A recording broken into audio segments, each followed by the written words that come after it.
The moment the entire town fell silent, Cora Bennett knew her worst nightmare had come true. Mrs. Halstead's voice cut through the church social like a blade. A girl with a child and no husband doesn't belong here. But before Cora could run, before she could grab her son and disappear like she'd done in 3 towns before, a tall cowboy stepped forward and said words that would change everything. If you want to know how a woman nobody wanted became the heart of a family built on courage, stay until the end. And comment what city you're watching from so I can see how far this story travels. The Woman Who Stayed in the Shadows. The gunshot cracked across Silverside's town square like thunder splitting a summer sky, and Cora Bennett's entire world contracted to the small, warm body pressed against her chest. "Mama?" 4-year-old Evan's voice trembled against her collarbone, his small fingers tangling in the worn fabric of her dress. "Mama? What was that?" "Shh, baby, shh." Cora's heart hammered so violently she was certain everyone within 10 feet could hear it. Her arms tightened around Evan as she pressed them both deeper into the narrow gap between the general store and the boarding house, where shadows gathered thick as guilt and just as heavy. Around them, Silverside's Founders' Day festival continued its raucous celebration. Someone shouted, "Just a cowpoke celebrating, no harm done." Laughter rippled through the crowd like wind through wheat. A fiddle resumed its frantic tune, and boots began stomping the packed earth again, raising dust that caught the late afternoon light in golden swirls. But Cora couldn't move, couldn't breathe. The gunshot had transported her back to that night in Stillwater, the night Jim Bradshaw had kicked in her boarding house door, drunk and angry, demanding to know why she'd refused his generous offer of employment at the saloon. The night she'd grabbed Evan and run with nothing but the clothes on their backs and $7 sewn into her petticoat. "Mama, you're squeezing too tight." Evan squirmed in her grip, and Cora realized her fingers were digging into his small shoulders. "I'm sorry, sweetheart. I'm sorry." She forced herself to loosen her hold, though every instinct screamed at her to grab him and run.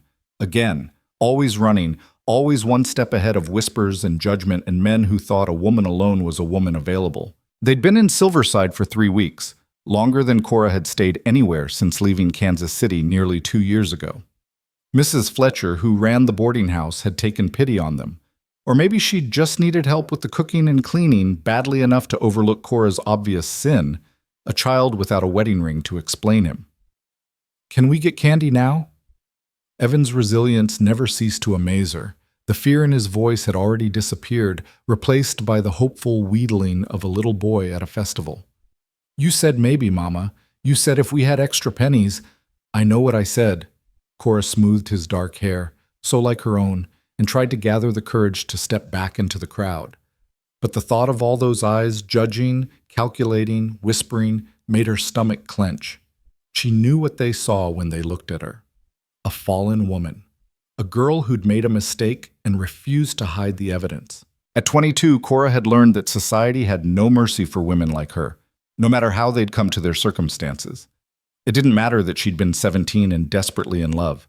It didn't matter that Robert Cunningham had promised her everything, marriage, a home, a family, and delivered nothing but lies and abandonment.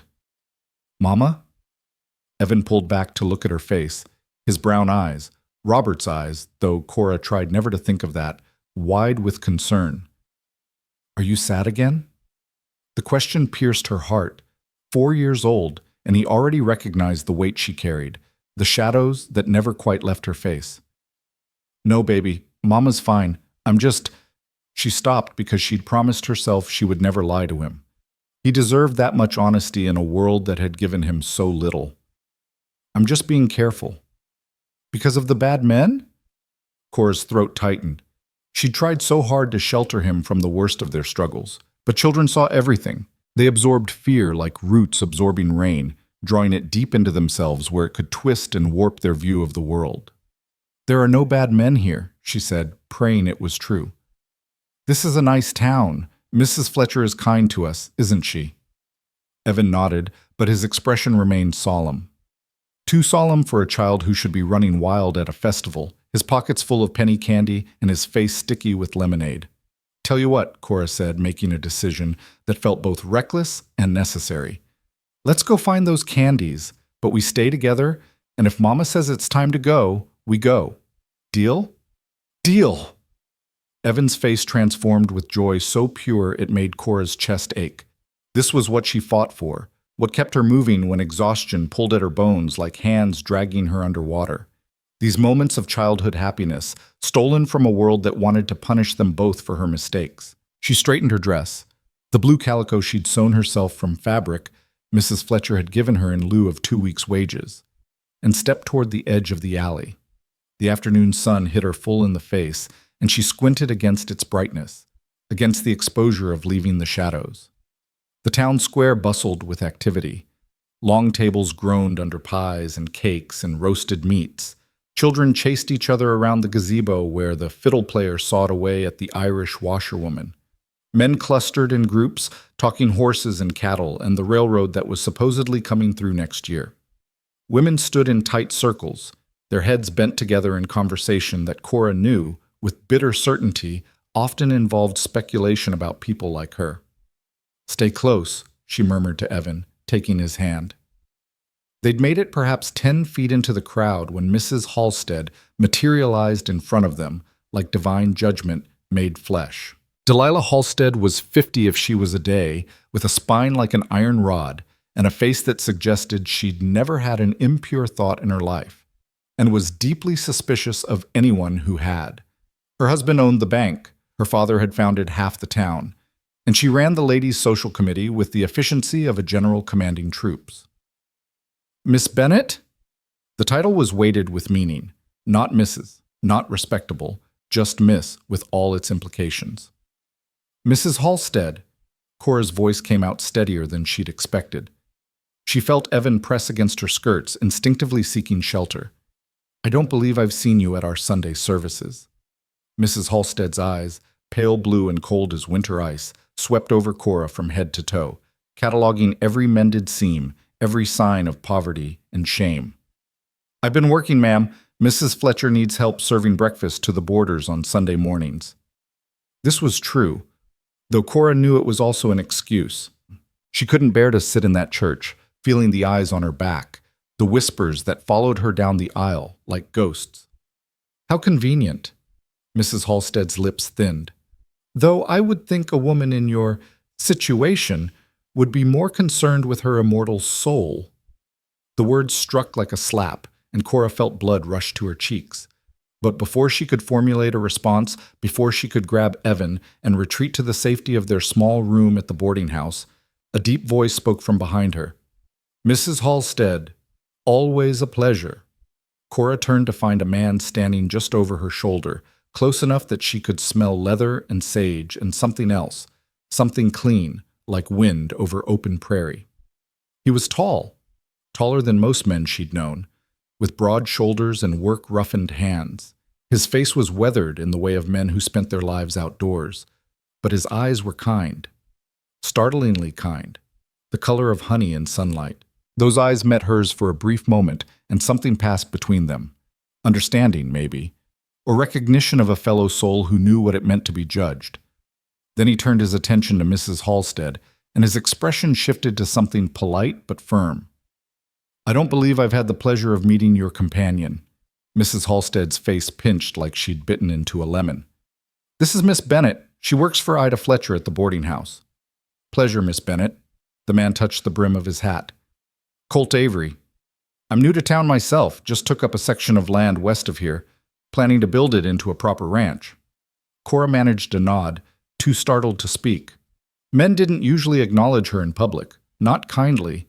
They either looked through her as if she were invisible or looked at her in ways that made her skin crawl. "And who's this young man?" Colt Avery crouched down, bringing himself to Evan's level. "You must be about the bravest fellow at this festival." Evan, who'd been hiding behind Cora's skirts, peeked out cautiously. "Why?" "Because you're standing right here with all this noise and commotion, and you haven't run off scared yet. Takes courage for a man to stand his ground." Despite herself, Cora felt her lips twitch toward a smile. Evan straightened slightly, his chest puffing out with pride. "I'm 4, he announced, "and I'm not scared of anything." 4? Well, that's practically grown. When I was 4, I was scared of chickens. "Chickens?" Evan giggled, a sound like water over stones, pure and clear. That's silly.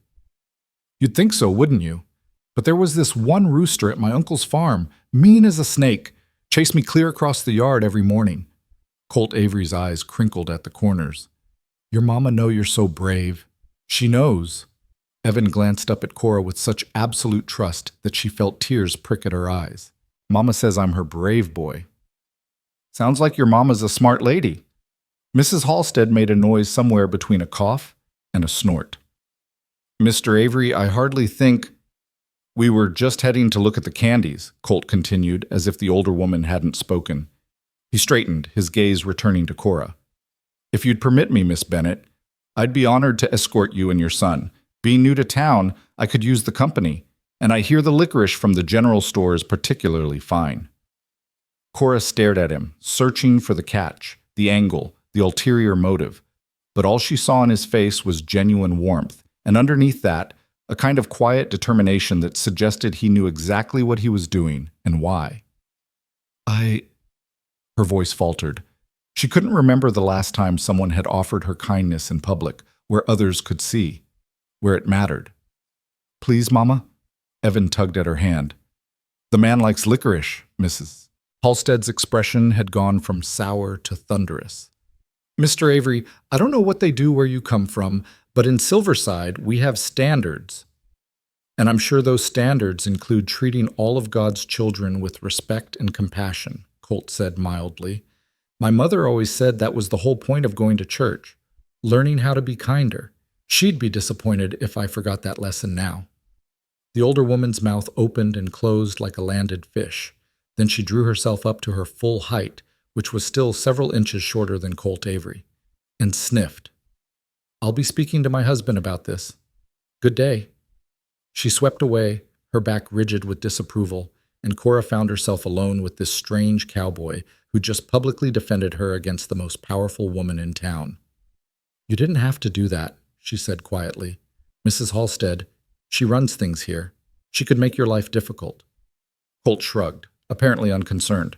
I've dealt with difficult before, and I don't much care for people who kick folks when they're down. His eyes met hers again, warm and steady. Seemed like you could use a friend. Cora wanted to tell him she didn't need friends, didn't need anyone, that she and Evan were fine on their own, but the words stuck in her throat because they were lies, and she'd promised Evan she wouldn't lie. We were going to get candy, she said instead, her voice barely above a whisper. Then let's get candy. Colt offered his arm in a gesture so natural, so easy, that for a moment Cora forgot she was supposed to be invisible.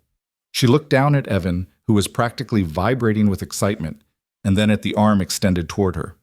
It was just a walk across the town square, just a few minutes in the company of a kind stranger. What harm could it do? Everything, whispered the part of her that had learned to survive by staying hidden. This is how it starts.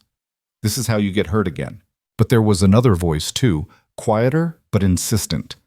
The voice that remembered being 17 and brave, before the world had taught her to be afraid.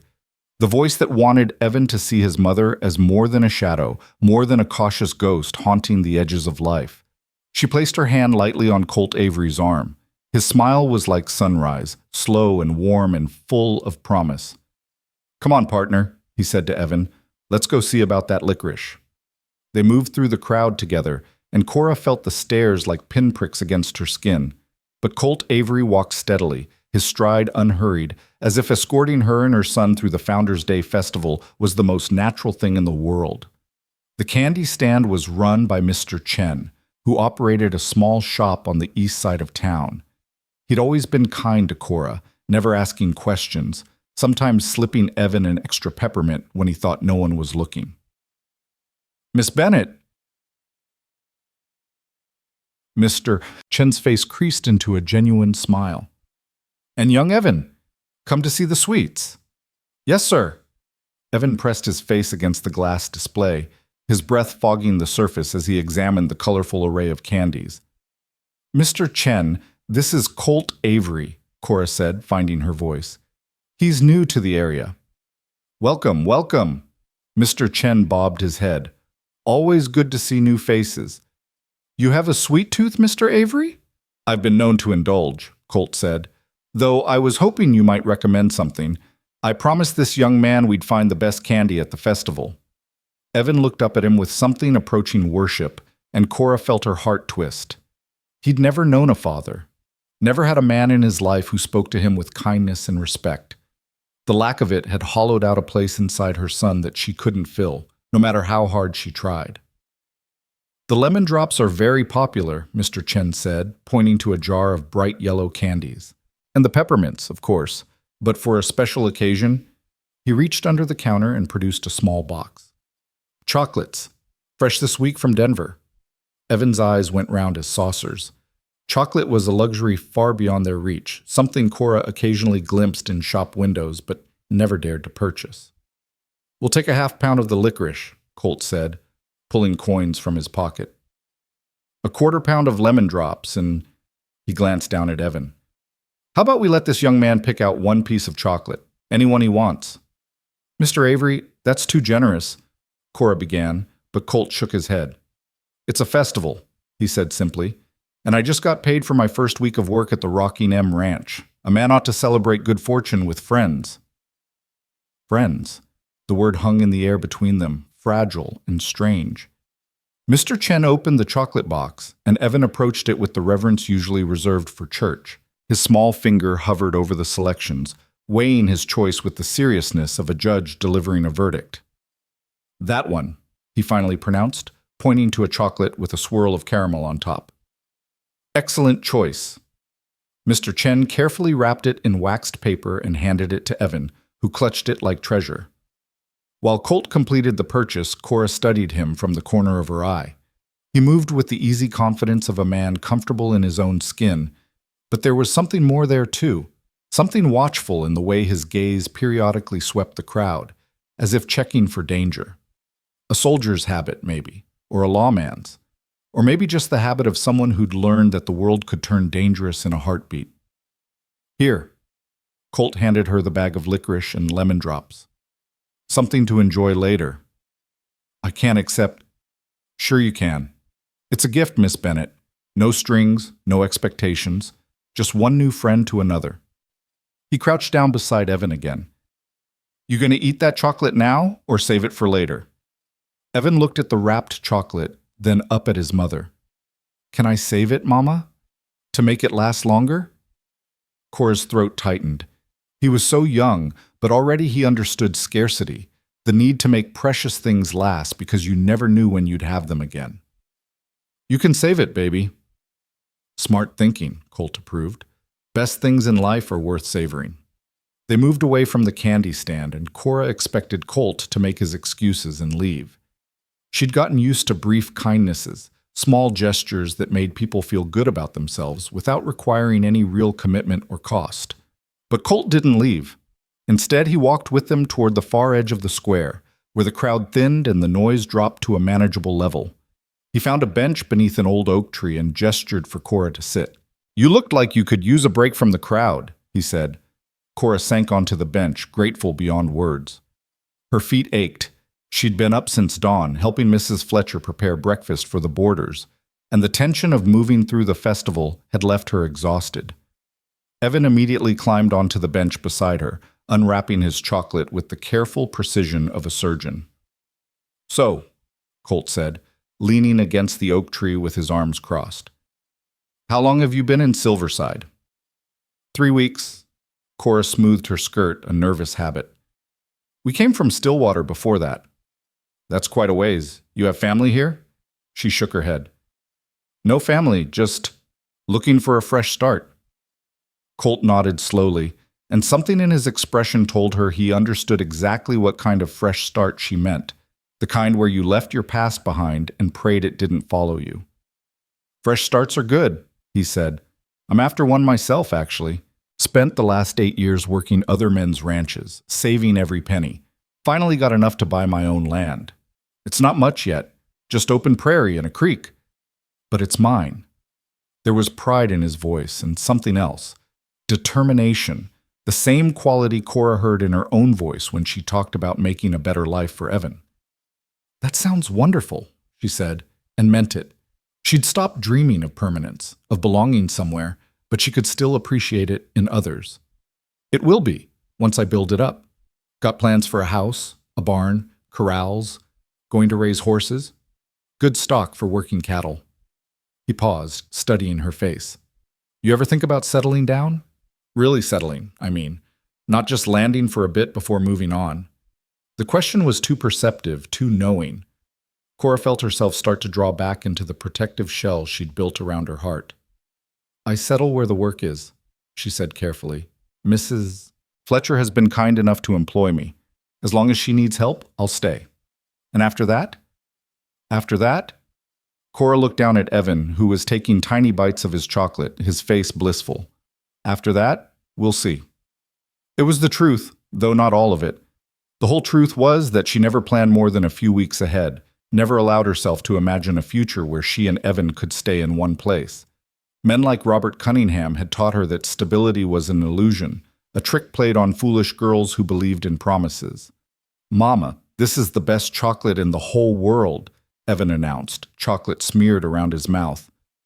I'm sure it is, baby. Cora pulled a handkerchief from her pocket and gently wiped his face. What do you say to Mr. Avery? Thank you, Mr. Avery. Evan beamed up at the cowboy. You're very nice. You're welcome, partner, and you can call me Colt if your mama doesn't mind. Evan looked at Cora with hopeful eyes, and she found herself nodding. It seemed a small thing to give, this permission for informality, but it also felt dangerous, like opening a door she'd worked hard to keep closed. The afternoon wore on and still Colt didn't leave. He sat with them beneath the oak tree, telling Evan stories about horses and cattle drives, about sleeping under stars so thick they looked like spilled sugar. His voice was low and steady, the kind of voice that made you want to listen, to believe in the possibilities he described. Cora tried to maintain her guard, but exhaustion and the simple pleasure of companionship wore at her defenses. She found herself relaxing incrementally, her shoulders dropping from their usual tense hunch, her hands unclenching in her lap. You're good with children, she said during a lull in Colt's stories.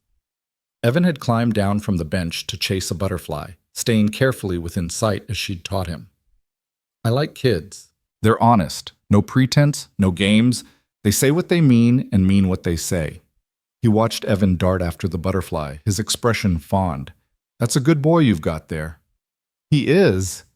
Pride and fierce love swelled in Cora's chest. He's the best thing I ever did. The words slipped out before she could stop them, raw and revealing. She waited for Colt to ask the obvious questions. Where's his father? Why isn't there a husband? What kind of woman? But Colt just nodded. I can see that. He's lucky to have you. The simplicity of it, the lack of judgment, the easy acceptance, made Cora's eyes burn with unshed tears. She turned her face away, blinking rapidly, trying to compose herself. Miss Bennett, Colt's voice was gentle. I don't know your story, and I don't need to, but I know meanness when I see it, and I saw the way Mrs. Halstead looked at you, way some of the other women did too, and I want you to know something. She forced herself to look at him. Whatever you've been through, whatever happened to bring you here, that's your business. But judging you for it, that's not right. And any man worth his salt would see what I see. A woman working hard to take care of her child. A woman with courage. He paused. Takes a lot more bravery to face down a town's whispers than it does to face down a mean rooster. Something cracked inside Cora's chest, some wall she'd built brick by bitter brick. She wanted to tell him he was wrong, that she wasn't brave, that she was a coward who'd let fear dictate her life for 2 years, but the words wouldn't come. Thank you, she whispered instead, for saying that. I mean it. Colt pushed off from the tree. And I hope you won't mind if I stop by the boarding house sometime. Pay a proper visit. Maybe teach Evan here how to skip stones, if there's a creek nearby. Evan, who'd given up on the butterfly, ran back to them. Did you say skip stones? I don't know how to do that. Well, that's something we'll have to fix. Colt ruffled Evan's hair. Can't have a young man growing up not knowing how to skip stones. Can he, Mama? Can Colt teach me? Cora looked from her son's eager face to Colt's steady gaze. Every instinct screamed at her to refuse, to protect herself and Evan from the inevitable disappointment when this kind cowboy moved on with his life and forgot about them. But Evan was looking at her with such hope, such hunger for male attention and guidance, that she couldn't bring herself to crush it. "If Mr. Avery has time," she said carefully, "and if you promise to be on your best behavior." I promise, Evan bounced on his toes. "When can you teach me? Tomorrow?" Colt laughed, a warm, rumbling sound. "Tell you what, partner, I'm starting work on building my cabin this week. But come Sunday afternoon, if your mama says it's all right, we can head down to the creek and have a stone-skipping lesson." "Sunday," Evan repeated reverently, as if it were Christmas. "Sunday," Colt confirmed. He touched his hat brim to Cora. "Miss Bennett, it's been a genuine pleasure. Thank you for the company. Thank you for the candy, and for—" She gestured helplessly, unable to find words for what he'd given her, not just sweets and kindness, but a few hours where she'd felt almost normal, almost like a woman who belonged in the world. "No thanks needed. I'll see you around town." He started to walk away, then paused and turned back. "And Miss Bennett, don't let them make you feel like you have to hide. You and Evan, you've got just as much right to be here as anyone." Then he was gone, disappearing into the festival crowd, leaving Cora sitting on the bench with her sleeping son and a paper bag of candy and a strange, fluttering feeling in her chest that she recognized with equal parts terror and longing as hope. The sun was setting when they finally made their way back to the boarding house. Mrs. Fletcher was on the porch, smoking her pipe and watching the last stragglers from the festival wander past. "Have a good time?" the older woman asked as Cora climbed the steps, Evan drowsing in her arms. "We did." Cora shifted Evan's weight. He was getting too big to carry comfortably, but she wasn't ready to stop yet. These moments, when he was small and soft and safe in her arms, felt numbered, precious. "Saw you talking to the new fellow, Colt Avery." Mrs. Fletcher puffed on her pipe, her eyes sharp. "Good man, from what I hear. Quiet, hard worker. Saved up for 8 years to buy his own land. That takes discipline." Cora nodded, not trusting herself to speak. "Also saw Delilah Halstead having a conniption fit when he walked you through the crowd." Mrs. Fletcher chuckled. "That woman's got a stick up her backside the size of a fence post. Don't you pay her no mind, you hear?" "Yes, ma'am." "And Cora?" Mrs. Fletcher waited until Cora looked at her. "It's all right to let people be kind to you. Won't make you weak, won't make you foolish. Sometimes kindness is just kindness." "Sometimes," Cora agreed, "but not always. Not usually." She'd learned that lesson too well to forget it now. She carried Evan up to their small room on the second floor, laid him on the narrow bed they shared, and carefully pulled off his shoes. He stirred but didn't wake, his face peaceful in sleep, one small hand still clutching the waxed paper that had held his chocolate. Cora sat beside him in the growing dark, not bothering to light the lamp. Below she could hear the sounds of the boarding house settling for the night. Footsteps in the hallway, the creak of bed springs, someone coughing in the next room. She thought about Colt Avery and his easy kindness, about the way he'd looked at Evan without pity or judgment, about his steady voice saying, "You've got just as much right to be here as anyone," but rights didn't matter if no one respected them. She'd learned that too. Still, as she lay down beside her son and pulled the thin blanket over them both, Cora allowed herself to imagine, just for a moment, what it might be like to stay in Silverside, to stop running, to let Evan grow up in one place, with familiar streets and friends, and maybe, just maybe, a kind cowboy who kept his promises. It was a dangerous dream, the kind that could break your heart. But in the darkness, with her son's warm breath against her shoulder and the memory of Colt's smile still fresh in her mind, Cora let herself dream it anyway.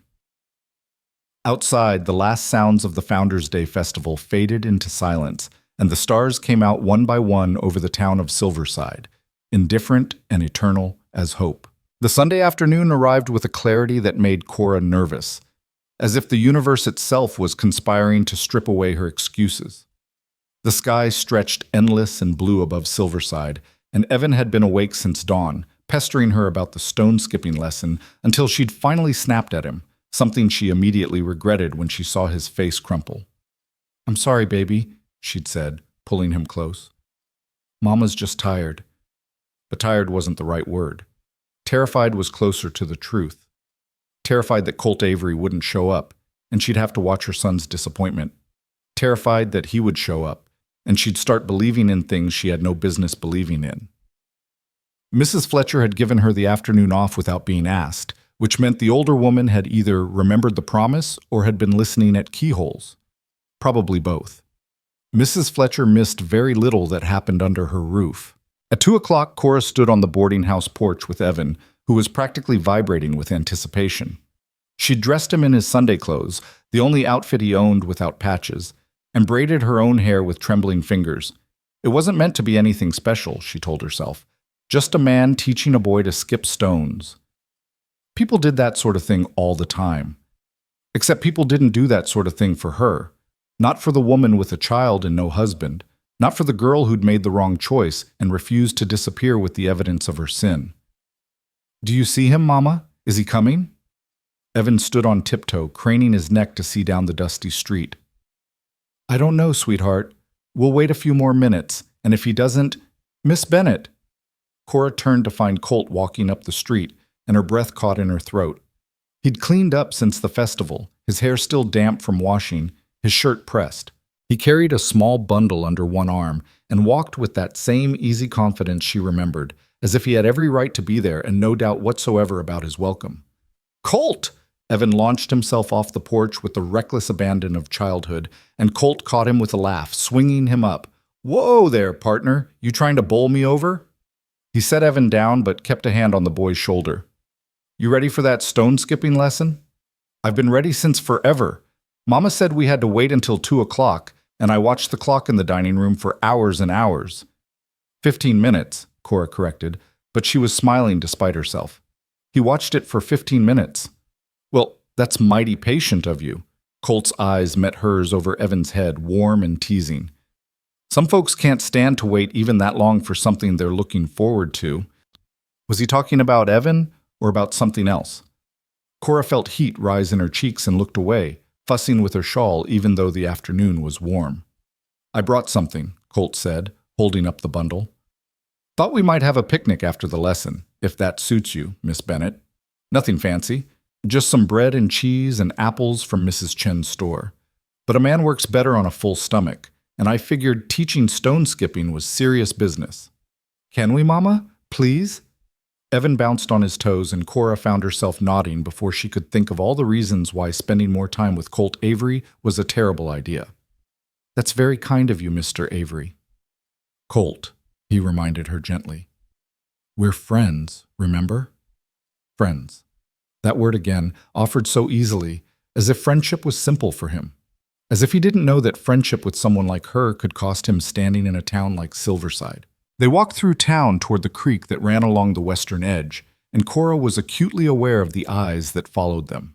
Mrs. Morrison sweeping her porch, old Tom Jefferson sitting outside the saloon, the Patterson twins playing in their yard, all of them watching, calculating, adding this new piece of information to whatever story they were constructing about Cora Bennett and her mysterious past. Colt seemed oblivious to the attention, or perhaps he simply didn't care. He kept up a steady stream of conversation with Evan, asking about the boy's favorite foods, his favorite animals, what he wanted to be when he grew up.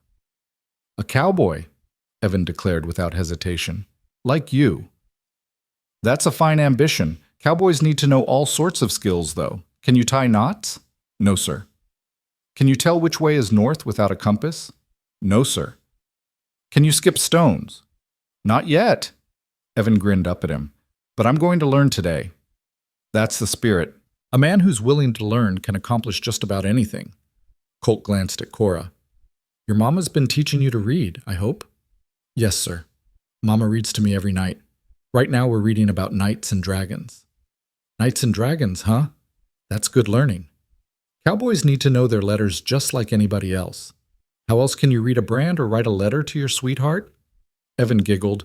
"I don't have a sweetheart." "Give it time, partner. Give it time." The creek appeared through a stand of cottonwood trees, its water running clear and slow over smooth stones. The sound of it was peaceful, a gentle burbling that seemed to wash away the tension Cora had been carrying in her shoulders. "This is perfect," Colt said, setting down his bundle near the bank. Shallow water, lots of flat stones. Couldn't ask for better. All right, Evan, first thing a cowboy needs to know about skipping stones is that not just any rock will do. You need a flat one, smooth, about the size of your palm. Go on and find a few. We'll pick the best ones. Evan scampered along the bank, examining stones with intense concentration. Colt moved to stand beside Cora, close enough that she could feel the warmth radiating from him in the afternoon sun. He's a good boy, Colt said quietly. Smart, curious, well-mannered. You've done fine work raising him. Cora's throat tightened. Compliments about Evan always undid her, cutting through her defenses like nothing else could. Thank you. I try. It's not always easy. I imagine not. He paused, and when he spoke again, his voice was careful. Is his father in the picture at all? There it was. The question she'd been dreading. Cora kept her eyes on Evan, watching him crouch by the water's edge. No, she said simply. He's not. She waited for the follow-up questions, the ones everyone always asked. What happened? Where is he? Did he die or did he leave? But Colt just nodded, as if her answer was sufficient. That must be hard, for both of you. We manage. The words came out sharper than she'd intended, years of defensive anger giving them an edge. She forced herself to soften. I'm sorry. I don't mean to be rude. It's just, people usually have opinions about my situation. I'm not people, Colt said. He turned to look at her fully, his expression serious. And I told you at the festival, I don't need to know your story to see what's in front of me. A woman taking care of her child the best way she knows how. That's all that matters to me. Look, Mama, I found a good one. Evan came running back, his hand full of stones. Cora blinked rapidly, willing away the tears that threatened. Let's see what you've got, baby. Colt crouched down to examine Evan's collection, his large hands gentle as he turned each stone over. This one here, see how flat it is? And smooth on both sides? That's what we want. This one's too round. It'll just plop into the water. But these three, these are winners. For the next hour, Colt worked with Evan on the mechanics of stone skipping. How to hold the stone. How to flick your wrist just so. How to throw low and fast so the stone kissed the water at the right angle. Cora sat on the bank, her skirts tucked around her legs, watching her son laugh and fail and try again, never once getting discouraged because Colt was there, patient and encouraging, celebrating every small improvement. That's it! You almost got it that time. Did you see how it bounced once before it sank? One more try, just a little more wrist. And then Evan did it.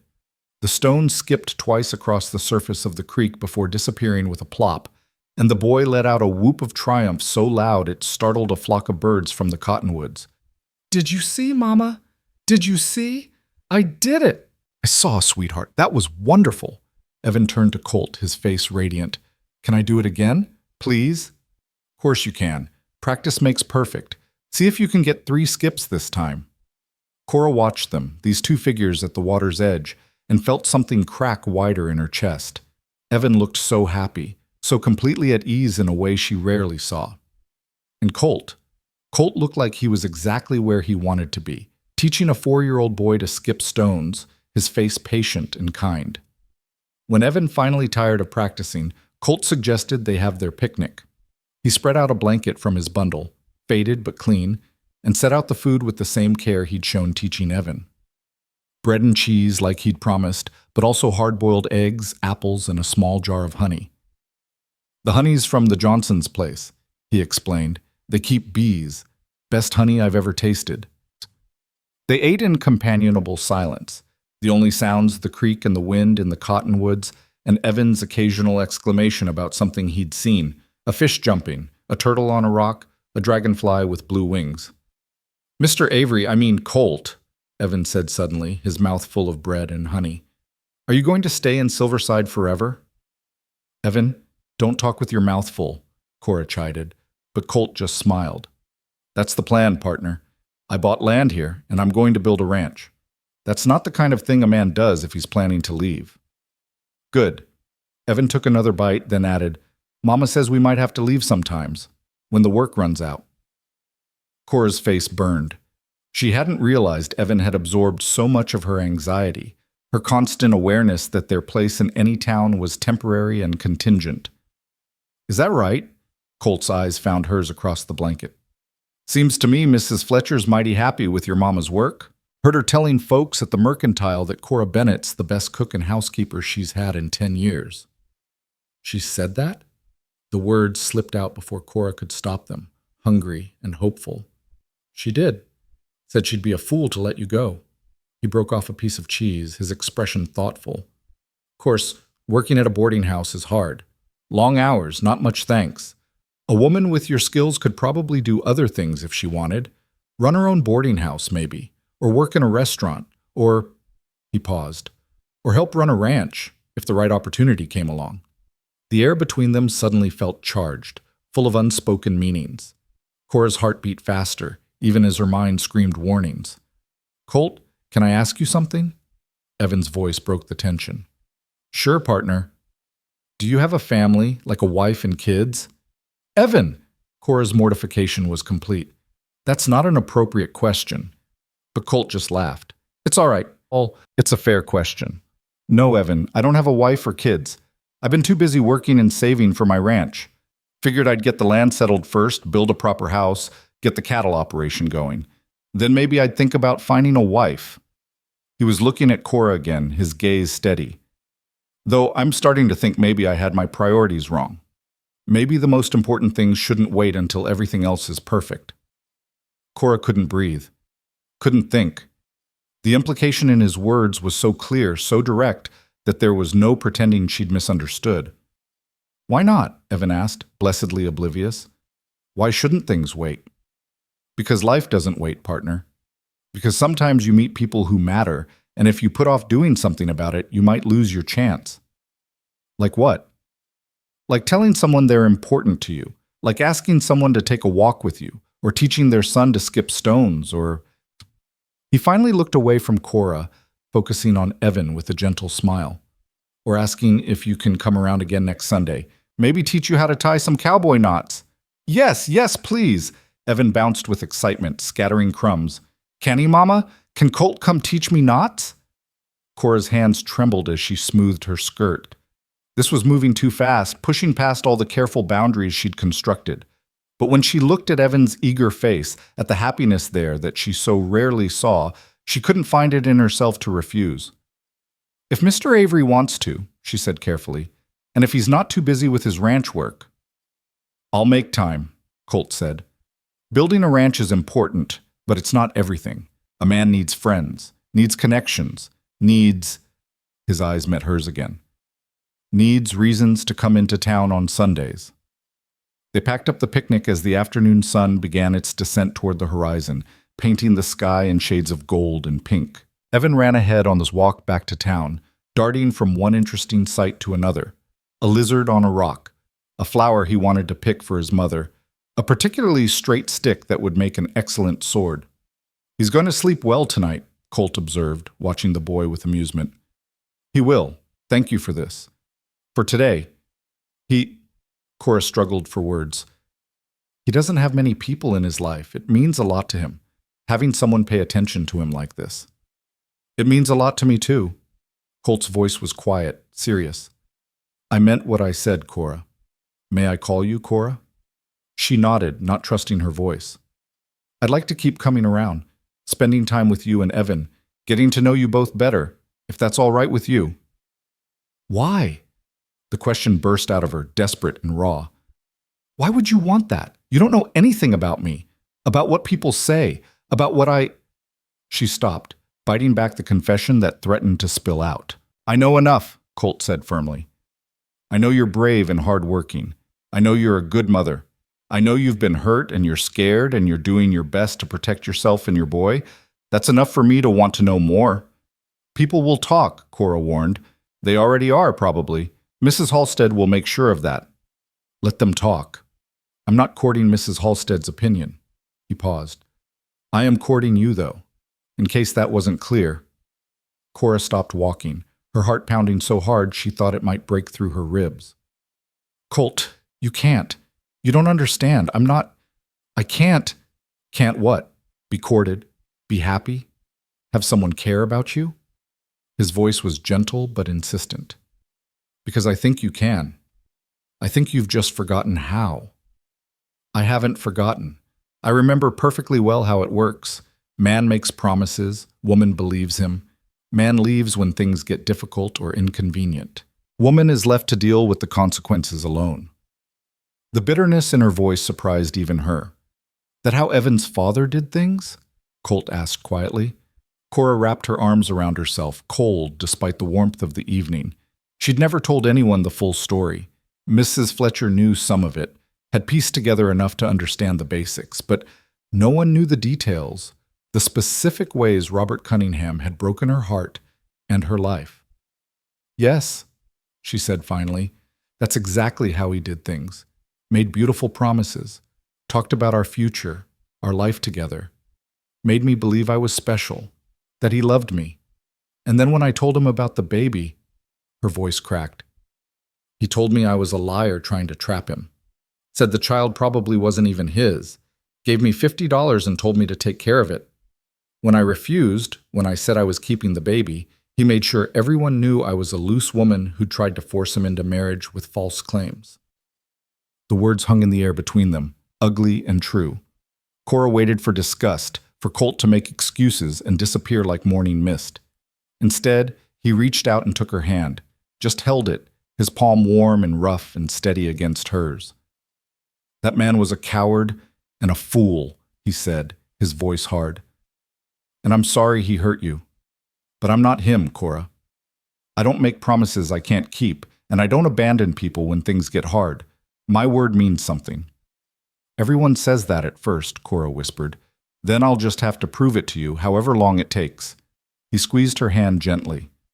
I'm a patient man, and I'm not going anywhere. Evan came running back to them, holding a dandelion gone to seed. Mama, make a wish. Cora took the dandelion, its white fluff trembling in the evening breeze. She looked at her son's expectant face, at Colt's steady presence beside her, at the town of Silverside spread out ahead of them with all its judgment and possibility. She closed her eyes and blew, sending the seeds spiraling into the sky like tiny prayers. When they reached the boarding house, Mrs. Fletcher was on the porch again, rocking in her chair. She nodded at Colt, her eyes shrewd but not unkind. Evening, Mr. Avery. See you got them back in one piece.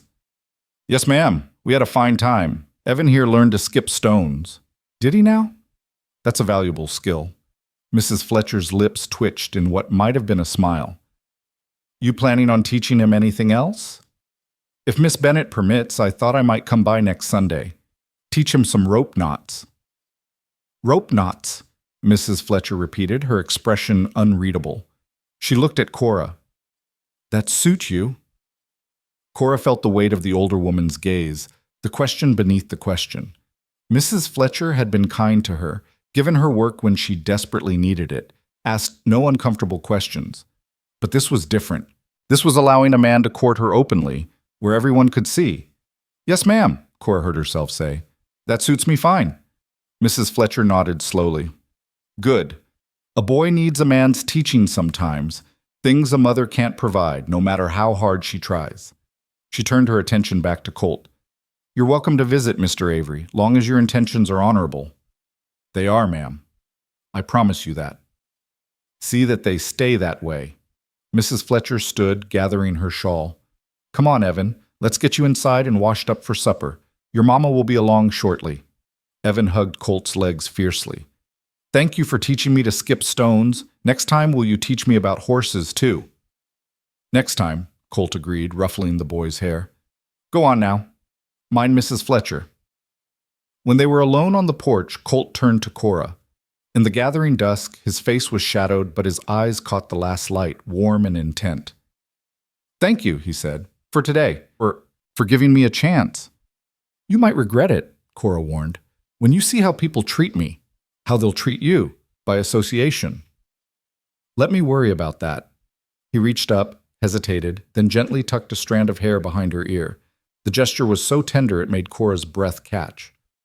I'll see you next Sunday, maybe before if I need to come into town for supplies. Maybe, Cora agreed, though her voice was unsteady. She watched him walk away into the deepening twilight, his form eventually disappearing around the corner of Main Street. Only then did she allow herself to lean against the porch railing, her legs suddenly shaky. "You all right?" Mrs. Fletcher's voice came from the doorway. Cora turned to find the older woman watching her with knowing eyes. "I don't know," Cora admitted. "I don't know what I'm doing." "You're living," Mrs. Fletcher said simply. "Maybe for the first time in a long while, you're actually living instead of just surviving. There's a difference, you know. It's dangerous. Living always is, but dying inside because you're too scared to take a chance? That's worse." Mrs. Fletcher moved to stand beside her, looking out at the darkening street. "That Avery fellow, he's good people. I've asked around about him. Works hard, saves his money, treats folks right. And the way he looks at you?" She shook her head. "Don't throw that away because you're scared, Cora. Fear's a poor master. What if he's like Robert? What if he promises things and then you'll survive it, just like you survived before? But what if he's not? What if he's exactly what he seems to be? A good man who sees a good woman and wants to build something real? You're going to let fear steal that possibility?" Cora had no answer. She stood on the porch as full dark fell over Silverside, thinking about dandelion wishes and stone-skipping lessons, and a cowboy who said his word meant something. Upstairs, she found Evan already in his nightshirt, scrubbed clean, and sitting on their bed with his eyes bright. "Mama, I like Colt. Do you like him too?" Cora sat beside her son, smoothing his damp hair. "Yes, baby, I like him. Is he going to be our friend? For real, not just for a little while?" The question pierced her heart. Even at 4, Evan understood the temporary nature of their connections, the way people drifted in and out of their lives. "I hope so," she said honestly, "but we'll have to wait and see." "I hope so too." Evan yawned, his eyes already drooping. "He's the nicest man I ever met. Except for Mr. Chen, but Colt taught me to skip stones." "He did. That was very kind of him." "Mama," Evan's voice was sleepy now, fading toward dreams. "Do you think Colt could be my papa?" Cora's breath stopped. She'd known Evan felt the absence of a father. How could he not, when every other child in town had one? But he'd never asked about it so directly before. "Oh, sweetheart, that's complicated." "Why? Don't papas just love mamas and their kids? Colt said he likes us. He could love us if he wanted to." Out of the mouths of children, Cora held her son close, blinking back tears. "It's not quite that simple, baby. But maybe someday. We'll see." "Okay." Evan snuggled against her, already half asleep. "I'm going to wish for it every night on the stars. Mrs. Fletcher says star wishes are powerful." "They are," Cora whispered. "They truly are."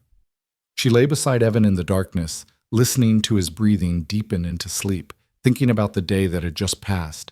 She thought about Colt's patience teaching Evan to skip stones, about the way he'd held her hand when she told him about Robert, about his steady voice saying, "I'm not going anywhere." For the first time in 2 years, Cora allowed herself to imagine a future that extended beyond next week, next month. She imagined Sundays with Colt becoming a regular thing, imagined Evan learning all the skills a boy needed from a man who cared about him, imagined, with a terror that was almost painful, what it might feel like to be courted by someone honorable, to be loved, even, though that seemed too much to hope for. Outside, stars wheeled overhead in their ancient patterns, indifferent to human wishes but bearing them anyway, the way they'd borne the hopes and dreams of countless souls throughout time. Somewhere in the darkness, Colt Avery was probably at the small room he rented at the Rockingham Ranch, perhaps thinking about the same things she was thinking about. And in that small room at the boarding house, Cora Bennett fell asleep with her son in her arms, and something very much like hope blooming cautiously in her chest, fragile as dandelion seeds, and just as determined to take root wherever they landed. The next morning, when she came downstairs to start breakfast, she found a bundle on the kitchen table, wrapped in brown paper, tied with string. Her name was written on a small card in careful handwriting. Inside, she found a length of soft blue ribbon, the exact color of the sky yesterday afternoon, and a small wooden horse carved with obvious care, its mane flowing and its legs captured in mid-gallop. The note said simply, "For Evan." Thought he might like to have a horse of his own to practice his cowboy skills with. The ribbon is for you, if you want it. No strings attached, just like the ribbon itself. Until Sunday. See, Cora stood in the quiet kitchen holding the gifts, and for the first time in years she smiled at the day ahead with something other than dread. It was a small thing, that smile, but it was a beginning. And beginnings, she was learning, were worth more than she'd given them credit for.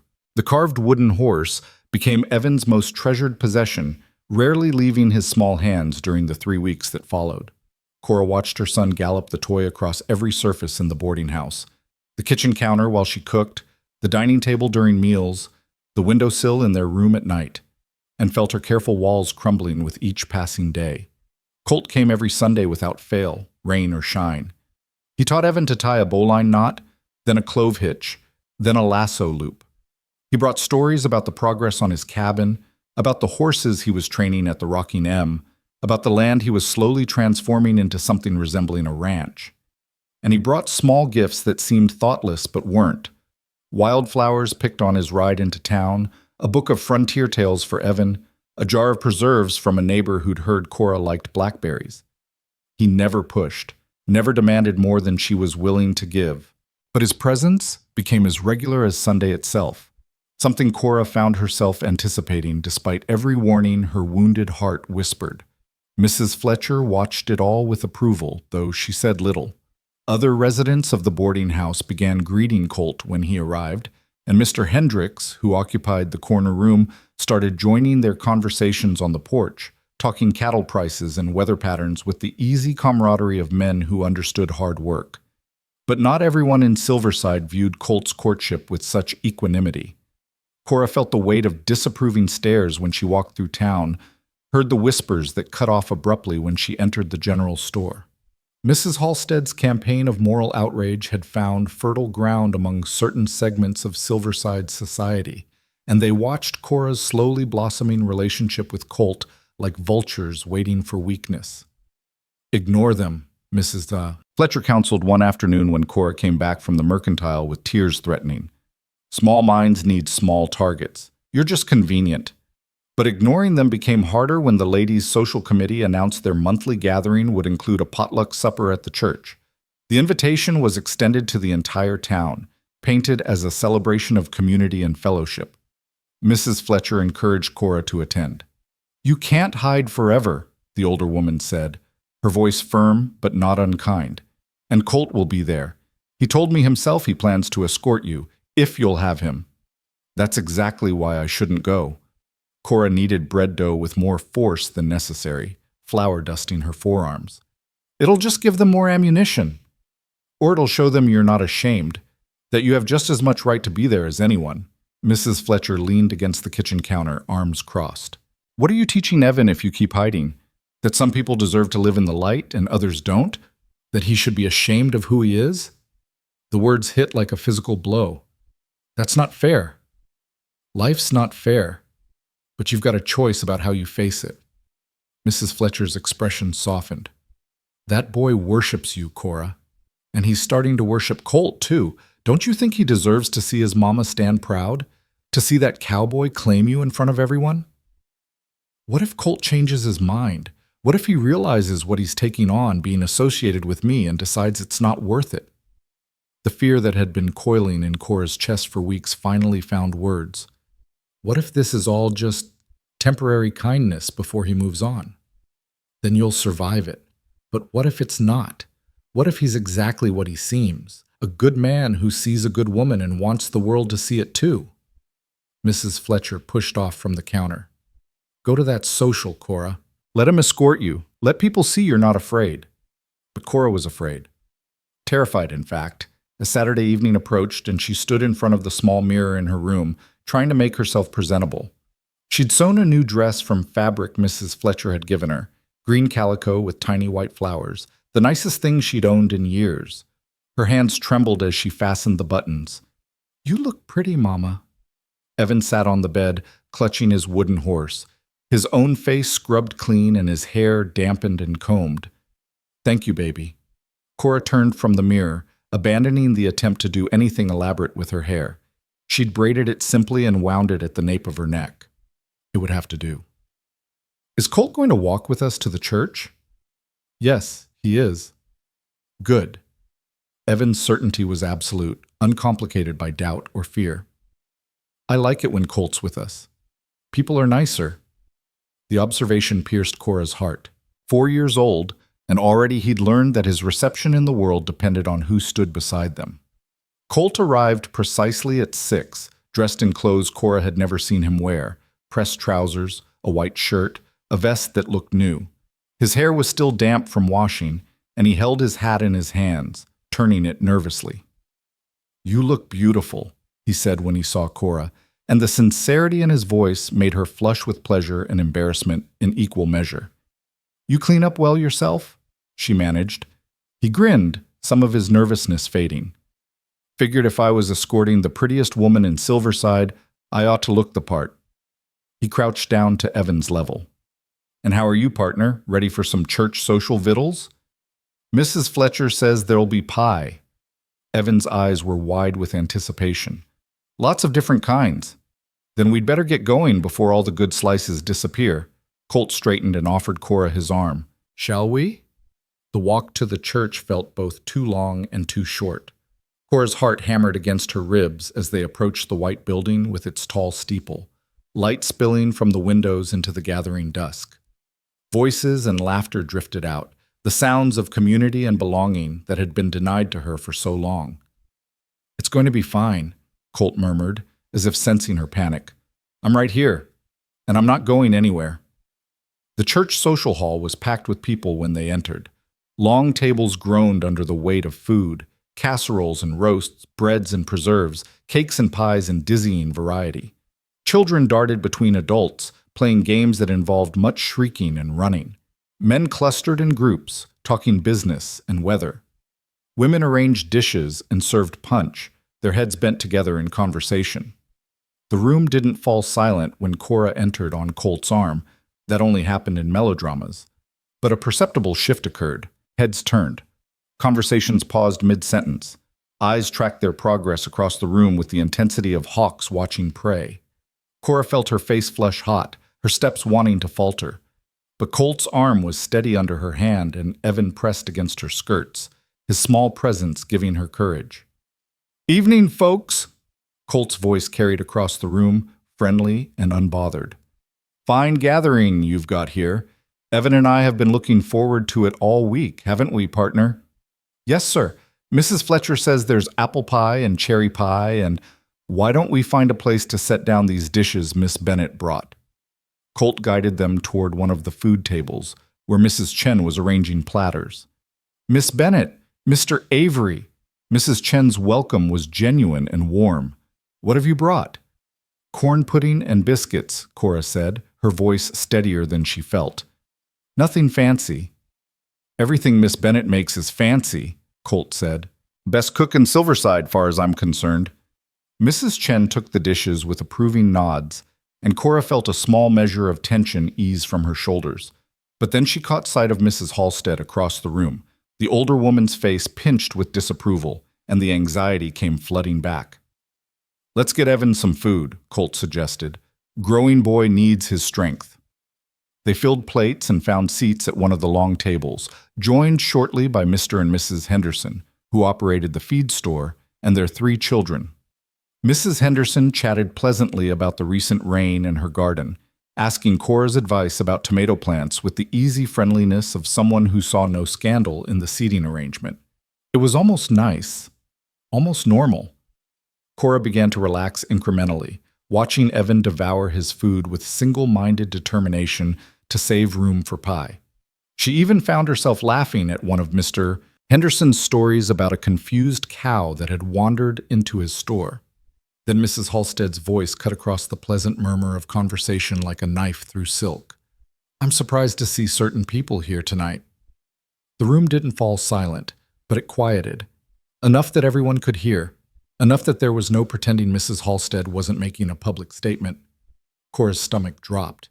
She felt Colt's hand find hers under the table, his grip warm and firm, but it did little to stop the dread spreading through her chest. Mrs. Halstead had positioned herself near the center of the room, her posture rigid with righteous indignation.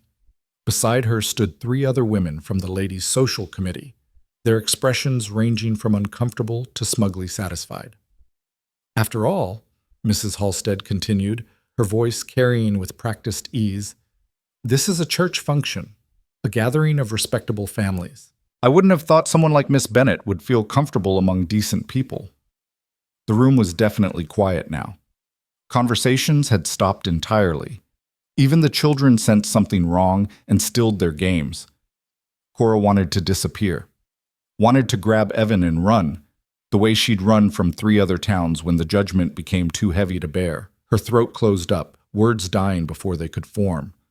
But Colt was standing, rising to his full height with a deliberation that made the movement almost threatening. His face was calm, but there was steel in his eyes that Cora had never seen before.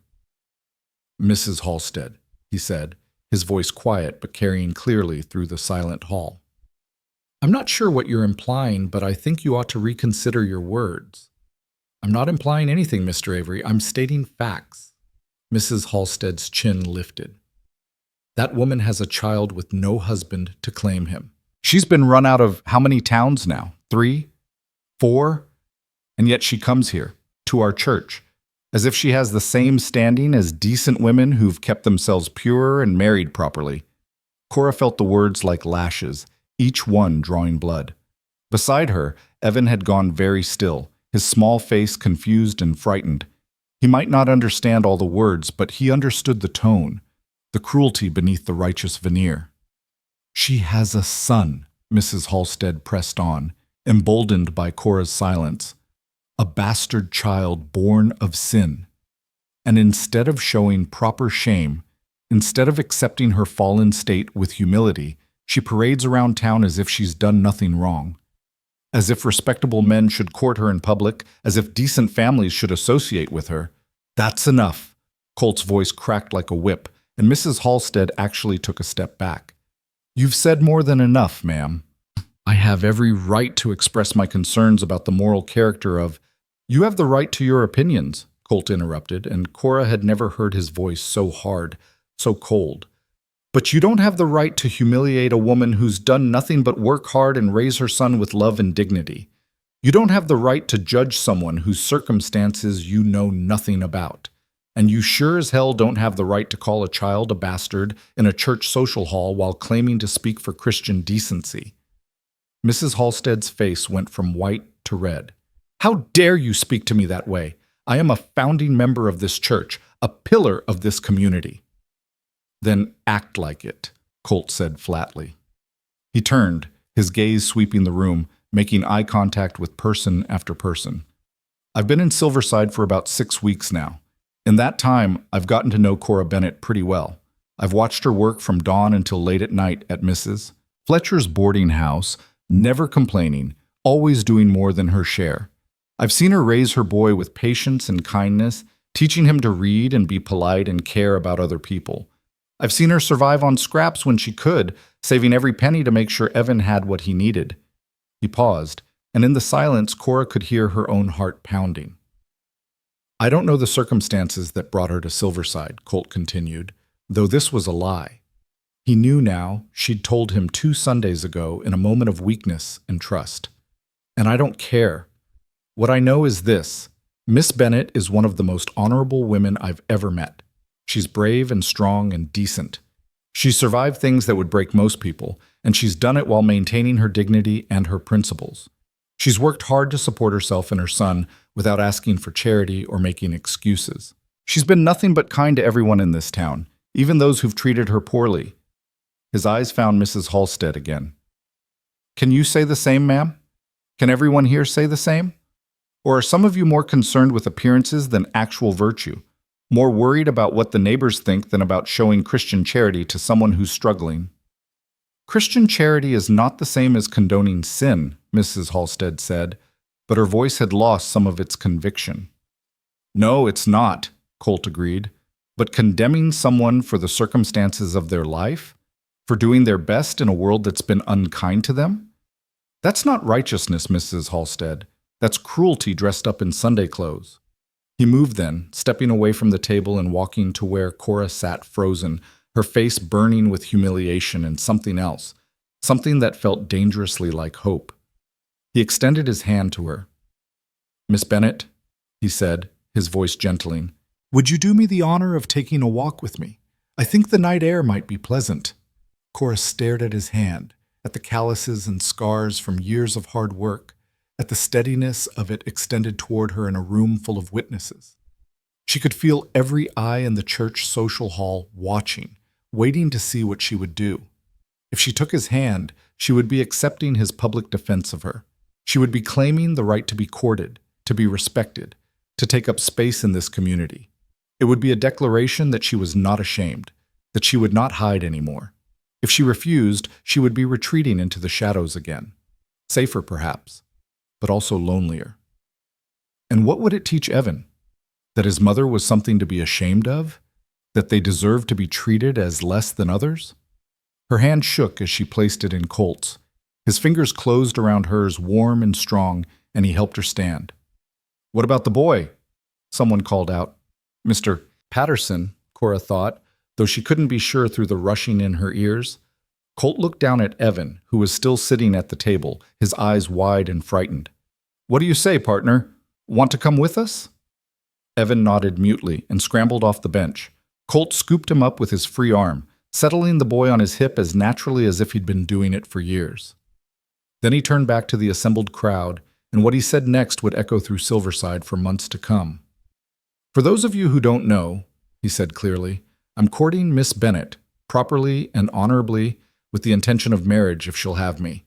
I'm courting her because she's a remarkable woman, because her son is a fine boy who deserves a father who'll stand up for him, because I'm tired of living alone and I'd be proud to build a life with someone who understands hard work and sacrifice and love." Cora's breath stopped.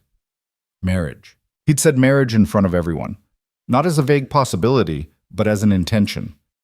"If that bothers any of you," Colt continued, his gaze sweeping the room one last time, "I invite you to examine your own lives and ask yourselves if you've lived them perfectly, if you've never made a mistake, never needed forgiveness, never required grace from others, and if you find you have lived perfectly," his voice turned dry, skeptical, "then by all means cast your stones. But do it from a distance, because Miss Bennet and I won't be staying to catch them." He guided Cora toward the door, still carrying Evan, moving with unhurried dignity through the silent crowd. No one tried to stop them. No one spoke. It wasn't until they were outside, the cool night air hitting Cora's flushed face, that she realized she was trembling violently. Her legs gave out, and she sank onto the church steps, her breath coming in gasps that might have been sobs if she'd let them be. Colt set Evan down gently. "Partner, can you do me a favor? Can you go pick some of those flowers over there? The yellow ones? I think your mama could use some cheering up." Evan nodded solemnly and trotted off toward the church garden, glancing back frequently to make sure his mother was all right. Colt sat beside Cora on the steps, not touching her, but close enough that she could feel his warmth. "I'm sorry," he said quietly. "I should have prepared you better. Should have known someone like Mrs. Halstead would pull something like that." Cora shook her head, still unable to speak past the tightness in her throat. "I meant what I said in there," Colt continued. "Every word of it. About courting you, about—" He took a breath. "About marriage, if you'll consider it. I know it's fast. I know you barely know me. But I've known since that first day at the festival that you were special, and these past weeks have only confirmed it. You said—" Cora's voice came out cracked and small. "You said marriage in front of everyone." "I did." "Why? Why would you do that? Now everyone will know. Now you're tied to me, to my reputation. They'll judge you too. They'll make your life harder. Your business might suffer. People might not want to deal with you." "Cora," he turned to face her fully, his hands coming up to frame her face with such gentleness it made her want to weep. "Do you really think I care about any of that? Do you really think I'd let small-minded gossips dictate who I love?" "Love?" The word came out as barely a whisper. "Yes, love. I love you. I love your strength and your courage. I love the way you put Evan first in everything. I love how hard you work, how you never complain even when things are difficult. I love the woman you are. Not some imaginary perfect version of you, but you, exactly as you are, with all your history and your fears and your scars. His thumbs brushed away tears Cora hadn't realized were falling. And I love Evan too. That boy deserves a father who'll be there for him, who'll teach him and protect him and show him what it means to be a good man. I want to be that father, if you'll let me. I'm not who you think I am, Cora choked out. I'm not strong or brave. I'm a coward who's been running for 2 years. I'm a fallen woman who made a stupid mistake when she was 17 and has been paying for it ever since. I'm damaged and scared and— You're human, Colt interrupted firmly. You're a human woman who got hurt by someone who should have protected you, who found herself alone and pregnant and did the brave thing by keeping her child when it would have been easier to give him up, who's worked herself to exhaustion to provide for that child, who's endured judgment and cruelty with dignity, who's never once stopped trying to build a better life for her son. His eyes bored into hers, intense and unwavering. That's not cowardice, Cora. That's the bravest thing I've ever seen. But everyone in there can go to hell for all I care, Colt said bluntly. Some of them will come around once they see we're serious. Some won't. That's their problem, not ours. Mrs. Fletcher supports us. The Hendersons seemed fine with it. Mr. and Mrs. Chen have always been kind. We'll find our people, and the rest can stay in their corners and judge. I'm not living my life according to Mrs. Halstead's rules. Cora stared at him, this man who'd walked into her life 6 weeks ago and somehow turned it upside down. He was offering her everything she'd thought she could never have: respect, partnership, a father for Evan, the possibility of belonging somewhere permanently. It was terrifying. It was too good to be true. It was exactly what she'd been too afraid to want. I don't know if I can do this, she whispered. I don't know if I'm brave enough. You are, Colt said with absolute certainty. And you don't have to do it alone. That's what I'm trying to tell you. You've been alone for too long. Let me stand beside you. Let me help carry the weight. Mama! Evan came running back with a fistful of flowers, black-eyed Susans and wild asters, their petals slightly crushed from his tight grip. I got you flowers. Are you sad? Cora pulled her son against her, burying her face in his hair. I'm not sad, baby. Mama's feeling a lot of things right now. Colt made those mean people stop talking, Evan said matter-of-factly. He was very brave, like a knight in one of our stories. Over Evan's head, Cora met Colt's eyes. She saw patience there, and determination, and something that looked very much like the love he'd claimed. She saw a man who was willing to face down a town's disapproval for her, who'd stood in front of everyone and declared his intentions without shame or hesitation. She thought about Mrs. Fletcher's words. You can't hide forever. She thought about what she wanted to teach Evan about facing adversity, about standing up for himself, about believing he deserved good things. She thought about dandelion wishes and Sunday afternoons and the way her heart had started to unfold like a flower towards sun whenever Colt was near. Dance with me, Colt said suddenly. Cora blinked. What? Dance with me. Right here. He stood and extended his hand again. I can hear the music from inside. Someone's playing the piano, and I promised myself that if you let me court you, I'd dance with you at the first opportunity. I'm not letting Mrs. Halstead steal that from us. It was absurd. They were standing on the church steps. Anyone could look out and see them. The whole town was inside, probably still talking about what had just happened. But Cora found herself taking his hand and letting him pull her to her feet. He wrapped one arm around her waist and took her other hand in his, and they began to sway to the faint strains of Lorena drifting through the church windows. Evan sat on the steps and watched them, kicking his feet and humming along with the music. This is crazy, Cora murmured, but she was smiling despite herself. Probably, Colt agreed. But I've found that the best things in life usually are a little crazy. They danced in the churchyard under the emerging stars, and Cora felt something shift inside her. Not a complete healing, wounds that deep took more than one moment of courage to mend, but a beginning, a crack in the wall she'd built around her heart, letting light seep through. When the song ended, Colt didn't immediately release her. Instead, he rested his forehead against hers, his breath warm on her face. You don't have to give me an answer tonight, he said softly. About marriage, about any of it. Just know that I'm here. I'm not going anywhere. However long it takes for you to trust that, I'll wait. You're a very patient man, Cora said, echoing his words from weeks ago. For you, I'd wait a lifetime. He pressed a kiss to her forehead, gentle and chaste, and somehow more intimate than anything she'd experienced. Come on, let's get you and Evan home. It's been a long night. They walked back to the boarding house in silence, Evan between them holding both their hands and swinging his arms. The boy chattered about the flowers he'd picked, about the music he'd heard, about how Colt had been just like a hero in a storybook. Mrs. Fletcher was waiting on the porch, still dressed in her Sunday best, her expression unreadable in the lamplight. Heard what happened at the social, she said without preamble. Heard you gave them an earful, Mr. Avery. Word travels fast, Colt observed. Always does in a small town. Mrs. Fletcher's eyes moved to Cora. You all right, girl? Cora nodded, not trusting her voice. Good. Mrs. Fletcher stood. Well, I'll say this. About time someone stood up to Delilah Halstead. Woman's been terrorizing this town for 20 years with her moral superiority. You did everyone a favor, Mr. Avery, even if they're too scared to admit it. Appreciate that, ma'am. You're still welcome here, both of you. Anyone has a problem with that, they can take their business elsewhere. Mrs. Fletcher moved toward the door, then paused. Oh, and Cora, I raised your wages, starting Monday. Figure a woman who cooks like you and keeps this place running smooth deserves more than I've been paying. Should have done it sooner. She disappeared inside before Cora could respond, leaving the three of them standing on the porch in the warm night. I should get Evan to bed, Cora said finally. Of course. Colt crouched down one more time. Night, partner. You were very brave tonight. So were you, Evan said seriously.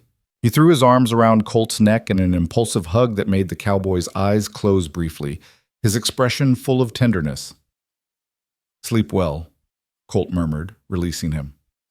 Evan ran inside and Cora was left alone with Colt in the doorway. The silence stretched between them, heavy with everything that had been said and everything that remained unspoken. Thank you, Cora whispered, for what you did tonight. For standing up for me, for... Her voice broke. For making me feel like I matter. You do matter, Colt said fiercely. Don't ever doubt that. He left then, walking into the darkness toward the edge of town where his horse waited. Cora watched until she couldn't see him anymore, then went inside to find Evan already in his nightshirt, the wooden horse clutched in one hand and the crumpled flowers in the other. Mama, he said as she helped him into bed, are you going to marry Colt? The question hung in the air between them, enormous and terrifying and full of possibility. I don't know yet, baby. Mama needs to think about it. I hope you do, Evan said, his eyes already drooping with exhaustion. I hope you marry him, and we can live at his ranch, and I can learn to ride horses and be a real cowboy, and then I'll have a papa, and you won't be sad anymore. Cora's vision blurred with tears. Oh, sweetheart. It's okay if you need to think about it, Evan added generously. Mrs. Fletcher says ladies need time to think about important things. But I think you should say yes. Colt's the best man in the whole world. He might be, Cora whispered, smoothing her son's hair. He just might be. She lay beside Evan in the darkness, listening to his breathing deepen into sleep, and thought about everything that had happened, about Mrs. Halstead's cruelty and Colt's fierce defense, about dancing under the stars, about the word marriage spoken aloud in front of witnesses, about the possibility, fragile as dandelion fluff but persistent as hope, that maybe, just maybe, she could stop running, that maybe she could build a life here in Silverside with a cowboy who saw her not as damaged or fallen, but simply as a woman worth fighting for. The decision didn't come that night, or even the next day, but something had shifted. Something fundamental had changed in that church social hall when Colt Avery had stood up and claimed her in front of everyone. For the first time in 2 years, Cora Bennett allowed herself to believe that she might deserve the life he was offering. And that belief, small as it was, felt like the beginning of something that could grow into forever. The days following the church social passed in a strange haze of tension and transformation. Cora expected backlash, prepared herself for the cutting remarks, and cold shoulders that had driven her from other towns. But Silverside surprised her in ways she hadn't anticipated. Some people did cross the street to avoid her. Mrs. Halstead's faction remained tight-lipped and disapproving, their silence more pointed than words. But others began greeting her with small nods of acknowledgement.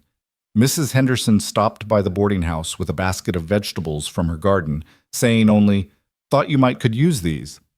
Mr. Chen slipped Evan an extra piece of candy when she bought flour, his smile knowing and kind. Even Reverend Matthews sought her out after Sunday service, his weathered face gentle as he said, "Everyone's welcome in God's house, Miss Bennet. Don't let anyone tell you different." The town, it seemed, was divided, but for once, Cora wasn't standing alone on the wrong side of the divide. Colt came every day that week, not just Sundays. He'd stop by after his work at the Rocking M, dusty and tired, but always with time for Evan. He taught the boy to whistle, to identify bird calls, to understand which clouds meant rain was coming. And he talked to Cora, really talked, the way two people did when they were trying to build something that would last. He told her about growing up in Texas, the youngest of 5 boys on a struggling farm, about watching his parents work themselves to exhaustion and still lose the land when a drought lasted 3 years, about going to work for other men's ranches at 14, saving every penny while his brothers drifted into drinking and gambling and wasted lives. "I swore I'd be different," he said one evening as they sat on the boarding house porch while Evan chased fireflies in the yard. "Swore I'd build something that couldn't be taken away by bad luck or bad weather, something permanent." "Is that what the ranch means to you?" Cora asked. "Permanence?" "It's what everything means to me." His eyes found hers in the gathering dusk. "I'm tired of temporary, Cora. Tired of drifting from job to job, place to place. I want roots. Want to wake up in the same bed every morning, walk the same land, build something that'll outlast me." The weight of his words settled between them, heavy with implication. He was talking about the ranch, yes, but he was also talking about her, about them, about the family he wanted to build. "What if I can't give you that?" The fear escaped before she could contain it. "What if I'm too broken, too damaged by everything that's happened?" Colt reached across the space between their chairs and took her hand, his thumb tracing circles on her palm. "You're not broken. You're healing. There's a difference. How can you be so sure?" "Because I see you every day choosing courage over fear, working hard even when you're exhausted, being kind to Evan even when the world's been cruel to you. That's not broken, Cora. That's strong." She wanted to believe him, wanted to trust that she could be the woman he seemed to see when he looked at her. But doubt had roots that ran deep, nourished by years of shame and judgment. "I need to tell you something," she said abruptly. The words had been building in her for days, pressing against her chest like a physical weight. About Evan's father. About what really happened. "You don't have to—" "I do." She pulled her hand from his, needing the distance to get through what came next. "You said you'd marry me in front of the whole town. You defended me to Mrs. Halstead, but you're making promises based on assumptions. You deserve to know the truth before you decide if I'm really what you want."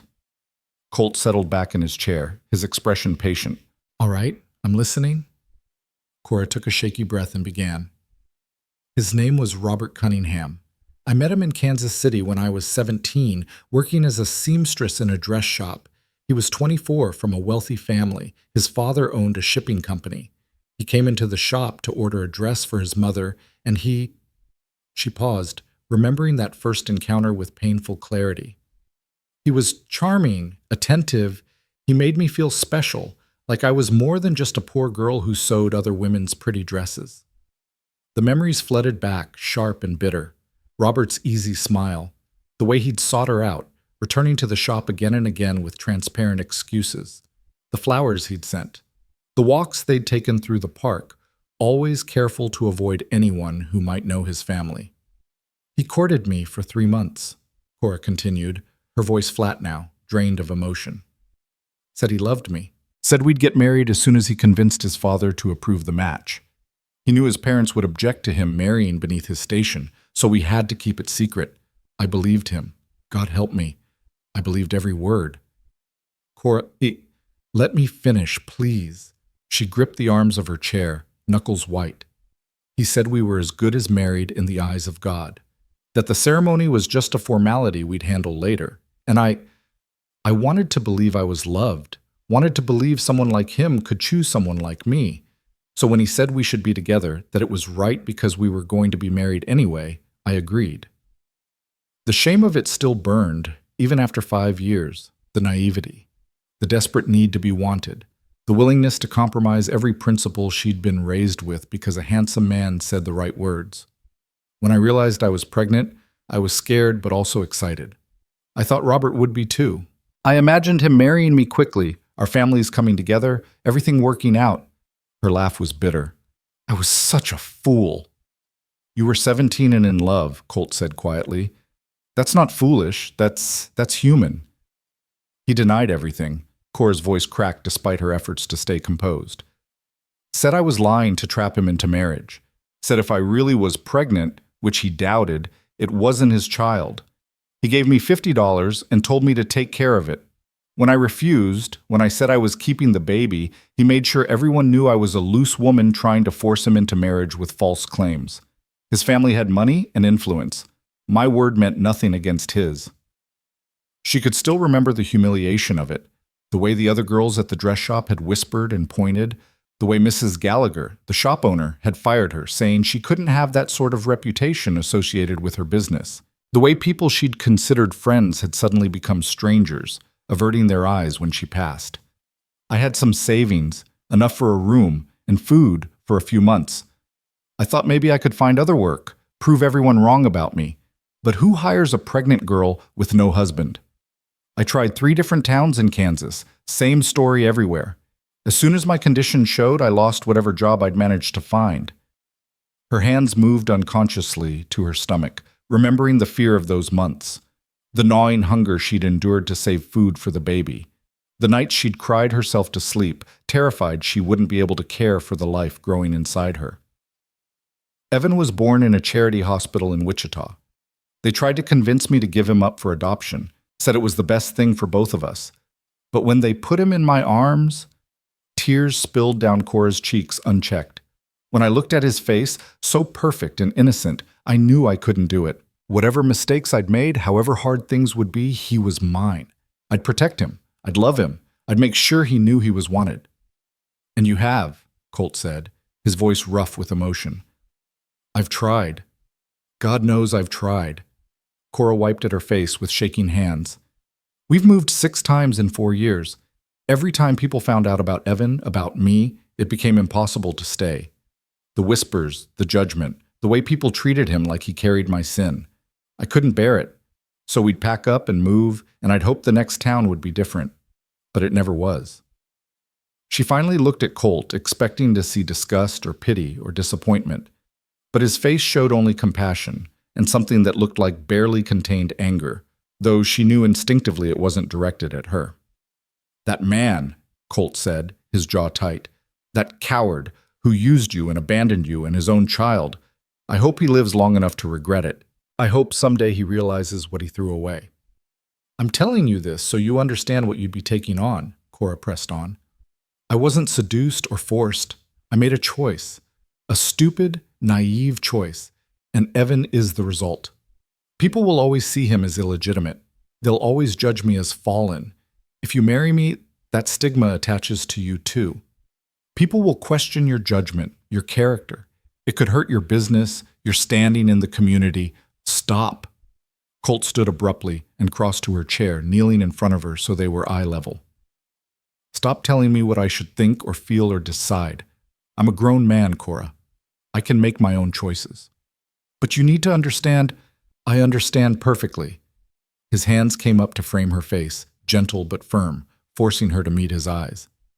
I understand that you were 17 and you fell in love with someone who lied to you. I understand that you've spent 5 years paying for one mistake while he's faced no consequences at all.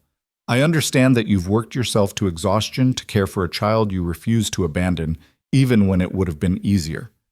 I understand that you've endured cruelty and judgment and kept going anyway. And I understand that I love you more now than I did before you told me all this. How? The word came out as a whisper. How can you still want me after knowing? Because your past doesn't scare me, Cora. It makes me respect you more. You survived. You protected your son. You kept your dignity and your kindness even when the world gave you every reason to become bitter and hard. That's the woman I want to marry. Not some imaginary perfect woman who's never struggled or suffered. You, exactly as you are. Cora couldn't hold back the sobs anymore.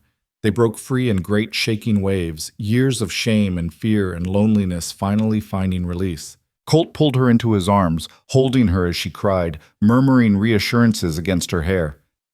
"I've got you," he said over and over. "I've got you, and I'm not letting go." When the tears finally subsided, Cora felt hollowed out, but somehow lighter, as if the telling had lanced a wound that had been festering for years. She pulled back, wiping her face with her sleeve, embarrassed by her loss of control. "I'm sorry. I didn't mean to fall apart like that." "Don't apologize. You needed to let it out." Colt stood, pulling her up with him. "Come on, let's take a walk. I want to show you something."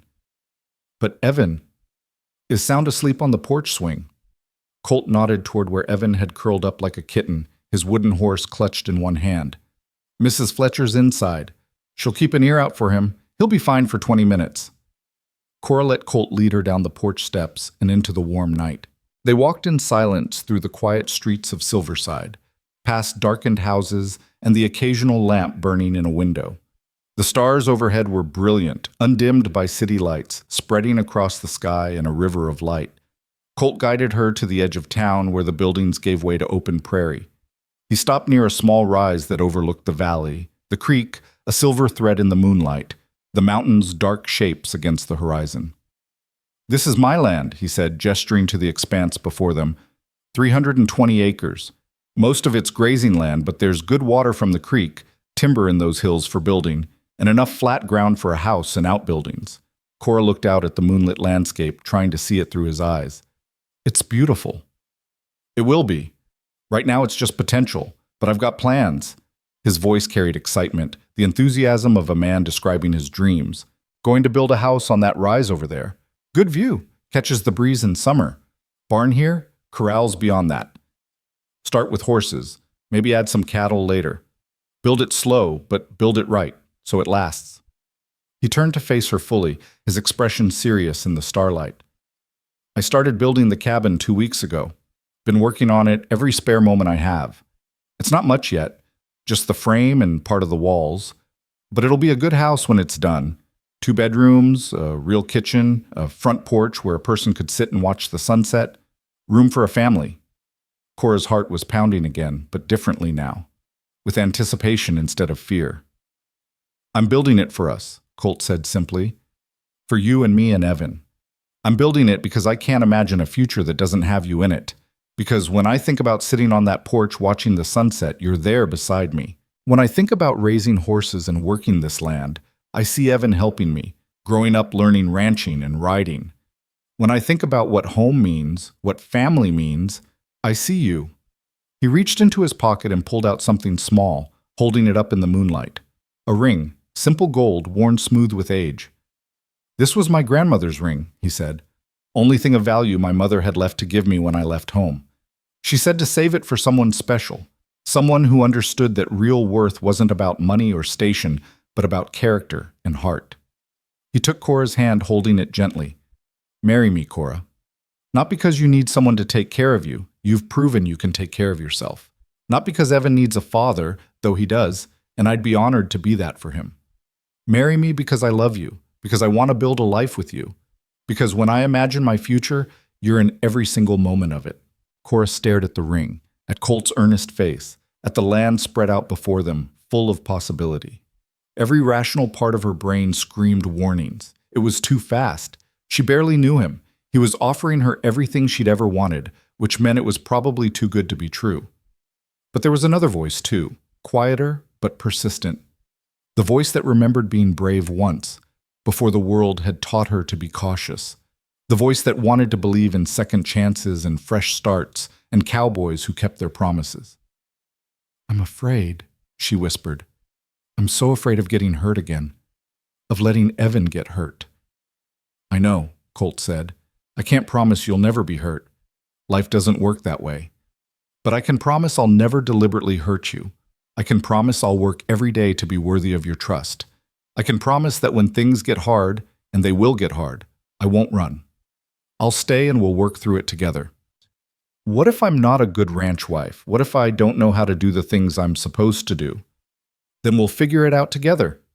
I don't need perfect, Cora. I just need you, your willingness to try, your heart.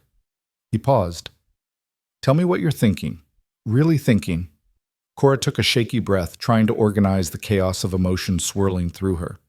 I'm thinking that 6 weeks ago, I was alone and scared and convinced I'd spend the rest of my life moving from town to town, never belonging anywhere. I'm thinking that you walked into my life and made me feel things I thought I'd never feel again. Hope and happiness and the possibility of a real future. I'm thinking that Evan lights up whenever you're around in a way that breaks my heart because it reminds me how much he's been missing. She looked down at their joined hands, at the ring glinting in the moonlight. I'm thinking that I want to say yes so badly it terrifies me, because wanting something this much means it can destroy me if I lose it. You won't lose it, Colt said firmly. You won't lose me. I'm not Robert Cunningham. I'm not any of those men who made promises and broke them. When I say forever, I mean it. How can you be so sure? It was the question that haunted her, the doubt that kept her from fully surrendering to the possibility of happiness.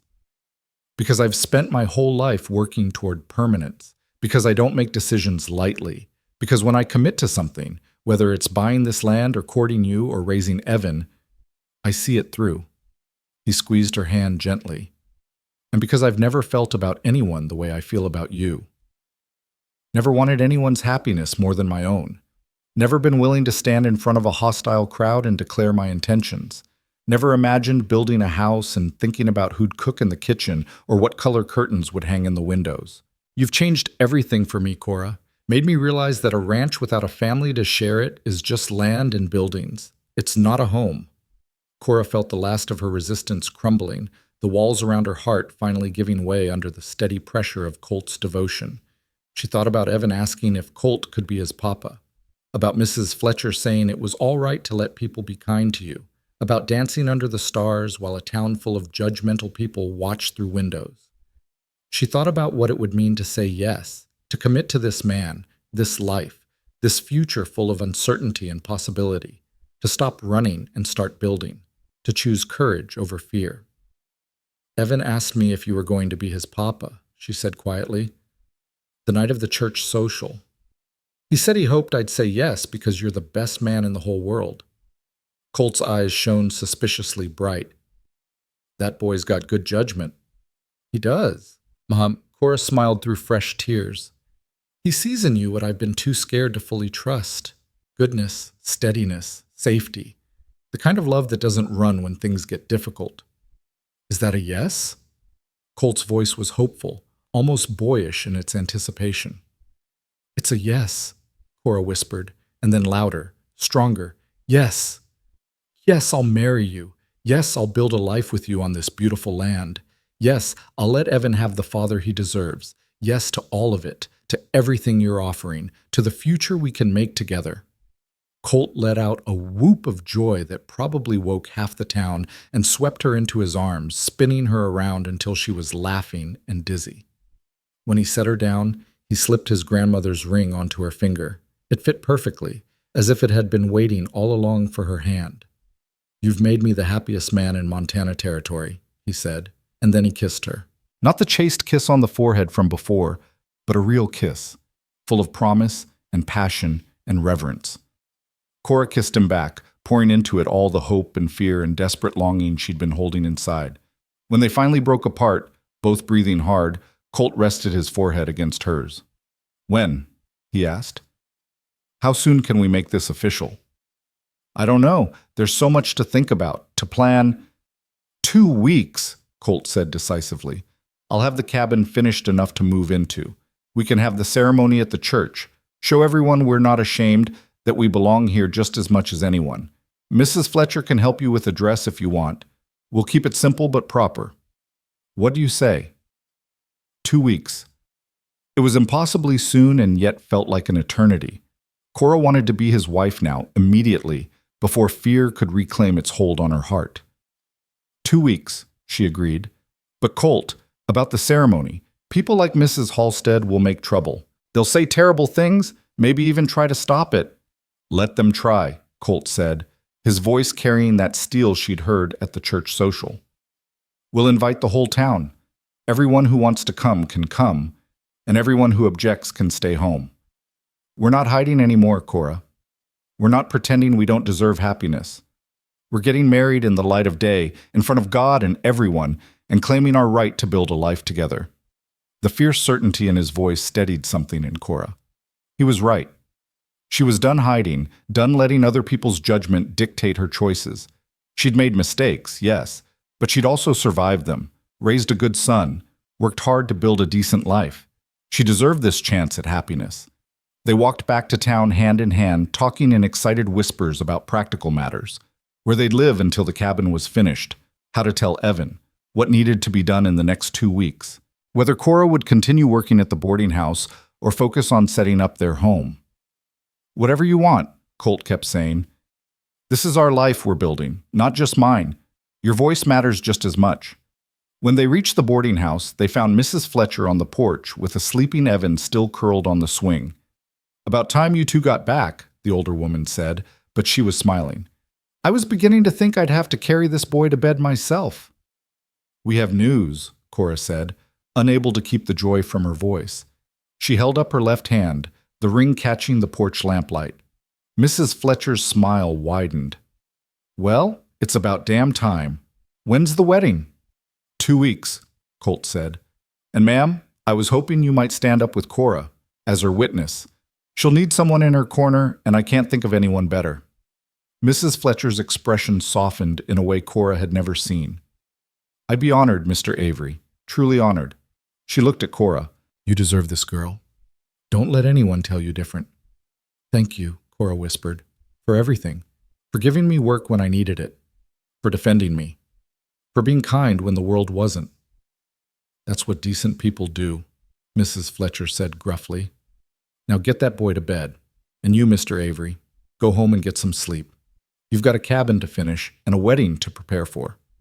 Colt kissed Cora once more, gentle and sweet, before heading into the night. Cora gathered Evan into her arms. He was getting heavier, growing so fast, and carried him upstairs. She laid him in their bed and began changing him into his nightshirt, and his eyes fluttered open. Mama, did Colt go home? Yes, baby. But I have something to tell you, something wonderful. Evan sat up, immediately alert despite his sleepiness. What? Cora took his small hands in hers, looking into his precious face, so young, so full of trust and hope. Colt asked me to marry him, and I said yes. He's going to be your papa. We're going to be a real family. For a moment, Evan just stared at her, as if he couldn't quite believe what he was hearing. Then his face split into the biggest smile Cora had ever seen, and he launched himself into her arms. Really? Really, truly? I'm going to have a papa? Really, truly, in 2 weeks we're going to have a wedding, and then we'll move to Colt's ranch and live there with him. You'll have a real house, a real home, and Colt will teach you everything about being a cowboy, just like you wanted. Evan pulled back, his eyes shining. Can I call him Papa now, or do I have to wait until the wedding? Cora laughed through happy tears. I think you should ask him, but I bet he'd like that very much. This is the best thing ever, Evan declared. Better than candy, better than stone skipping, better than anything. He paused, his expression turning serious. Mama, are you happy now? Really happy? Yes, baby, Cora said, and meant it with her whole heart. I'm really happy. Good. You deserve to be happy. Mrs. Fletcher says so. She says you're the kindest person in Silverside, and anyone who can't see that is a fool.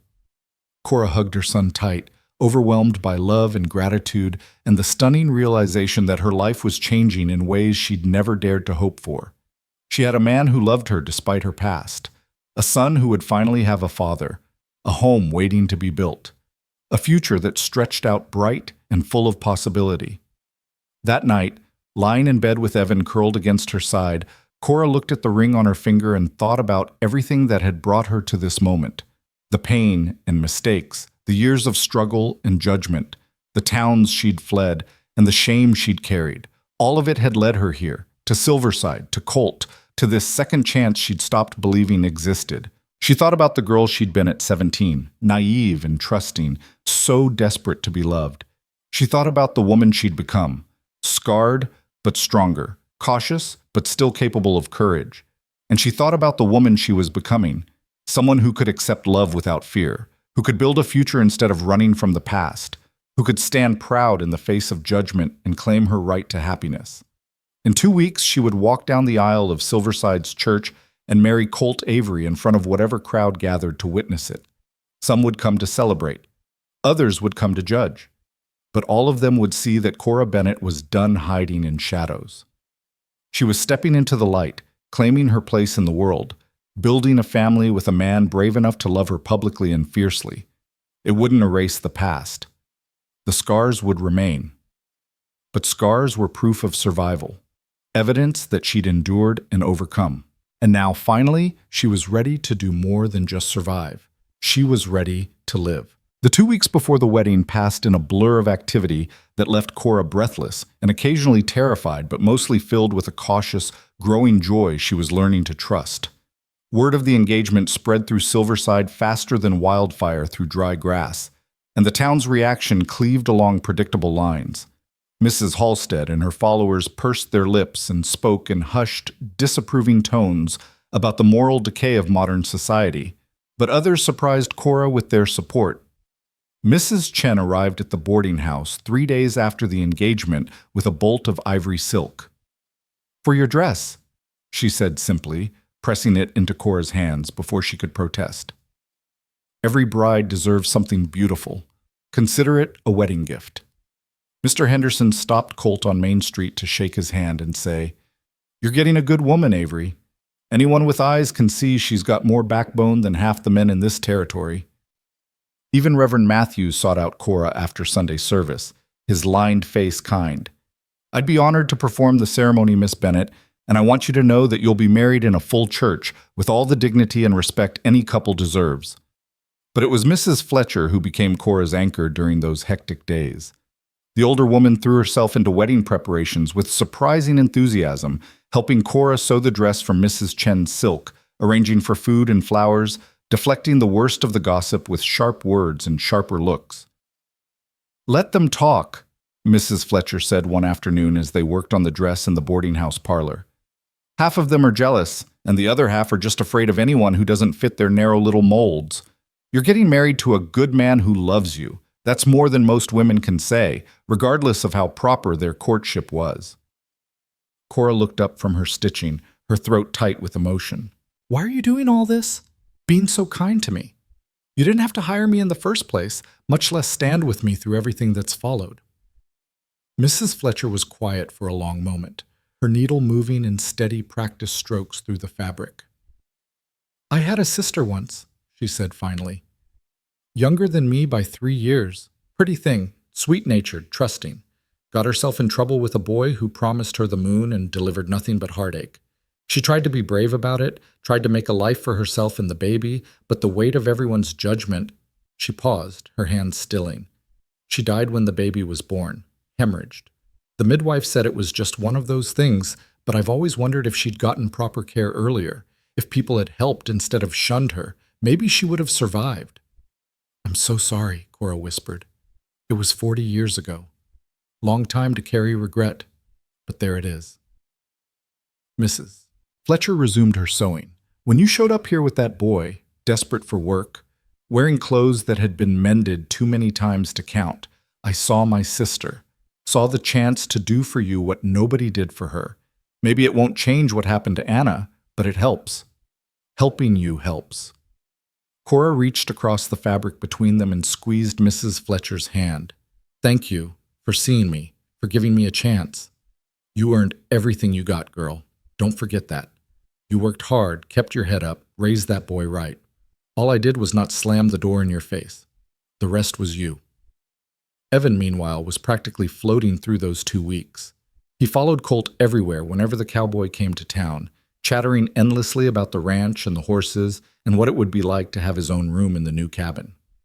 Colt listened with infinite patience, answering every question, taking Evan's enthusiasm seriously in a way that made Cora's heart swell. One evening, 5 days before the wedding, Colt took them out to see the cabin. Cora had been too busy to visit since he'd proposed, and when they crested the rise and she saw it, She stopped in her tracks. It was beautiful. Not grand or fancy, but solid and well built, with real glass windows and a porch that wrapped around two sides. The logs were freshly hewn and fit together with obvious care.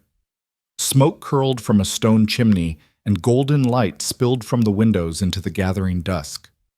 "You did all this in 2 weeks?" Cora breathed. "Had help from some of the boys at the Rocking M," Colt admitted.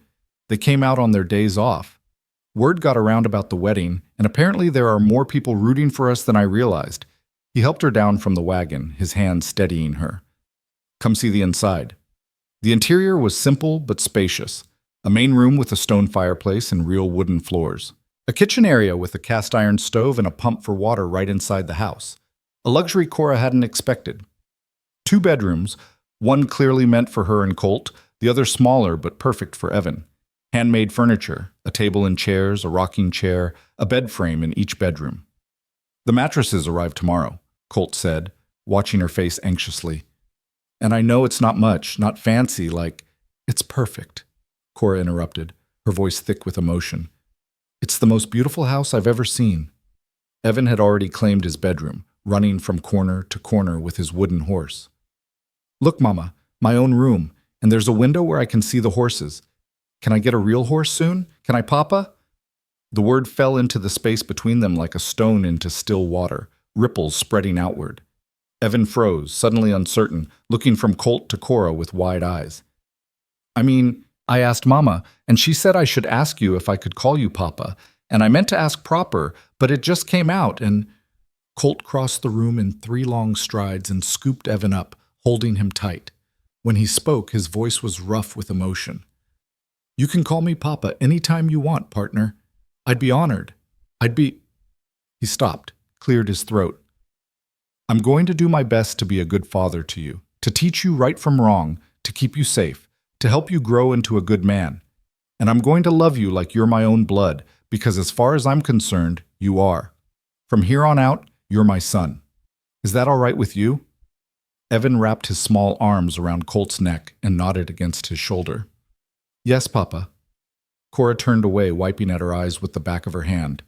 Through the window, she could see the valley spreading out below, the creek catching the last light, the mountains standing eternal against the sky. This was going to be home. Not a temporary stopping place, not somewhere to hide until judgment drove them away again, but a real home where they would build a life. Colt set Evan down and sent him outside to explore the yard, then crossed to where Cora stood by the window. He wrapped his arms around her from behind, pulling her back against his chest. "You all right?" he murmured against her hair. "I'm terrified," she admitted. "In 4 days, we're getting married. This becomes real. What if I'm not ready? What if I can't be the wife you need, the partner you deserve?" "You already are. You've been ready since the moment you said yes." His arms tightened slightly. "I know it's scary, change always is, but we're in this together now. Your fears are my fears. Your struggles are my struggles. You don't have to carry everything alone anymore." "I'm not used to that. Depending on someone." "I know, but you're going to learn. We both are." He turned her in his arms so they were face to face. Marriage isn't about being perfect. It's about showing up every day and choosing each other, even when it's hard. Especially when it's hard. Can you do that? Cora looked up at him, this man who'd walked into her life 8 weeks ago and turned it upside down, who'd seen past her shame to the woman beneath, who'd defended her publicly and loved her privately, who was building them a home with his own hands. "Yes," she said, "I can do that." The day before the wedding, Cora was fitting her dress for the final time when someone knocked on her door at the boarding house. She opened it to find a group of women standing in the hallway: Mrs. Henderson, Mrs. Chen, Mrs. Crawford from the bakery, and 3 others she recognized from church. "May we come in?" Mrs. Henderson asked. Cora stepped back, bewildered, and the women filed into her small room. Mrs. Henderson was carrying a basket, which she set on the bed. "We wanted to bring you some things," she said, "for tomorrow, for the wedding." "I don't understand," Cora said. Mrs. Chen smiled gently. "It's tradition here in Silverside. When a woman gets married, the other women bring her gifts, small things to help set up her household." "But I didn't expect—" Cora couldn't finish the sentence. Couldn't articulate that she hadn't expected to be treated like any other bride, to be included in the community's traditions. "Open it," Mrs. Crawford urged. Inside the basket were linens, dish towels, and tablecloths, embroidered with care. A set of preserves from various gardens. A beautiful quilt pieced from scraps of fabric in blues and greens. A cookbook with handwritten recipes tucked between the pages. A set of wooden spoons carved by someone's husband. "These are... You didn't have to..." Cora's voice broke. "We wanted to," Mrs. Henderson said firmly. "You're one of us now. Or you will be tomorrow, officially. And we take care of our own." She paused, then added more quietly, "Not everyone in town feels the way Delilah Halstead does. Some of us have been where you are, in one way or another. Maybe not the exact same circumstances, but we've all faced judgment, all struggled, all needed grace. It's about time someone extended it to you." Mrs. Chen touched Cora's arm gently. "Every woman deserves to start her marriage with hope and support. Whatever happened in your past, whatever brought you here, that's behind you now. Tomorrow you begin again, fresh, clean, surrounded by people who wish you well." Cora couldn't speak past the lump in her throat, so she just nodded and tried to blink back tears. The women stayed for an hour, offering advice about marriage and housekeeping, sharing stories about their own wedding days, treating Cora exactly as they would any other bride. When they left, she sat on the bed surrounded by their gifts and wept, not from sadness or shame, but from the overwhelming realization that she was being accepted, that these women saw her as worthy of their traditions, their welcome, their community. Mrs. Fletcher found her there an hour later, red-eyed and surrounded by linens. "Good crying or bad crying?" the older woman asked. "Good," Cora managed. "Definitely good." "Then get some sleep. You've got a wedding tomorrow, and you need to look your best. Show everyone what Colt Avery's getting, a beautiful, strong woman who deserves every bit of happiness coming her way." The morning of the wedding dawned clear and bright, the kind of September day that seemed designed for new beginnings. Cora woke before dawn, her stomach a knot of nerves and anticipation. Beside her, Evan still slept, his face peaceful in the early light. Today she would marry Colt. Today she would stand before the town and claim her right to happiness. Today she would stop being Cora Bennett, the fallen woman with a shameful past, and become Cora Avery, rancher's wife, with a future stretching bright before her. The morning passed in a haze of activity. Mrs. Fletcher helped her bathe and dress, arranging her hair in a style more elegant than Cora had managed in years. The ivory silk dress fit perfectly, transforming her from a boarding house worker into something that looked almost like a proper bride. "You're beautiful," Mrs. Fletcher said gruffly, standing back to admire her work. "That cowboy of yours is going to forget how to breathe when he sees you." Evan was dressed in new clothes that Colt had bought for him, dark trousers and a white shirt, with a small vest that made him look impossibly grown up. He kept fussing with his collar until Cora knelt down and straightened it for him. "You look so handsome, baby, like a little gentleman." "Do I look good enough to be Papa's son?" Evan asked, and the vulnerability in his voice broke her heart. "You look perfect, and you've always been good enough, Evan. Never doubt that. Not about Colt, not about anything. You are smart and kind and brave, and any man would be lucky to call you son." At 1 o'clock they made their way to the church. Cora's hands trembled as she approached the white building with its tall steeple, the same building where Mrs. Halstead had humiliated her just weeks ago. But this time she was walking toward it with her head high, Mrs. Fletcher on one side and Evan on the other, ready to claim her place. The church was packed. Every pew was filled, people standing in the back and along the walls. Cora's steps faltered when she saw the crowd, panic rising in her throat. So many people, so many eyes to witness her moment of truth. But then she saw Colt standing at the altar, and everything else faded. He was wearing a new suit, his hair freshly cut, his face clean-shaven. But it was his expression that undid her, the way his face transformed when he saw her, the pure joy and love and wonder written there so clearly that everyone in the church could see it. He saw her, really saw her, not the scandal or the shame, but the woman beneath, and he loved what he saw. Cora started down the aisle on Mrs. Fletcher's arm, and as she passed, she noted the faces. Mrs. Henderson smiling with tears in her eyes, Mr. Chen nodding encouragement, the Henderson children waving enthusiastically, the cowboys from the rocking M, uncomfortable in their Sunday clothes but grinning broadly, Reverend Matthews waiting with an open Bible and a gentle expression. And yes, Mrs. Halstead was there too, sitting stiffly in the third pew with her faction arrayed around her like soldiers. Their faces were pinched with disapproval, their presence a reminder that not everyone accepted this union. But they were outnumbered. For every person who came to judge, two more had come to celebrate. The church was full not because everyone wanted to see Cora humiliated, but because most of them wanted to witness a happy ending, wanted to see love triumph over judgment, wanted to believe that people could change, could grow, could deserve second chances.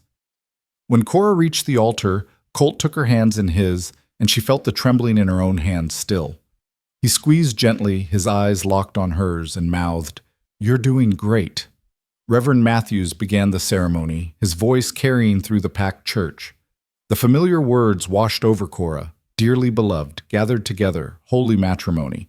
Words she'd never thought would apply to her. Words she'd believed were reserved for women who'd made better choices, lived cleaner lives. But here she was, claiming them anyway, claiming her right to be loved, to be married, to stand before God in community, and pledge herself to a man who'd chosen her with full knowledge of who she was and where she'd been. Marriage is not to be entered into lightly, Reverend Matthews said, but reverently, deliberately, and in accordance with the purposes for which it was instituted by God. Into this holy union, Colt Avery and Cora Bennett now come to be joined. There was a rustle in the third pew. Mrs. Halstead was standing, her face flushed with righteous indignation. "I object," she said loudly, her voice carrying through the sudden silence. "This is a mockery of the institution of marriage. That woman has no right to stand before this altar in white, pretending to be pure, pretending she hasn't sinned grievously." "Sit down, Delilah," someone said sharply. Cora turned, shocked, to see Mr. Halstead, the bank owner, Mrs. Halstead's usually meek husband, on his feet. "Sit down and be quiet, or leave." "How dare you?" Mrs. Halstead began, but her husband cut her off. "I dare because I'm tired of your judgment, tired of your cruelty dressed up as righteousness, tired of watching you drive good people out of our town because they don't meet your impossible standards." He looked around the church, his face weary but determined. "My wife seems to have forgotten that we all fall short, that we all need grace, that casting stones is a dangerous business for people who live in glass houses." "Are you implying?" Mrs. Halstead's voice was shrill now. "I'm stating facts.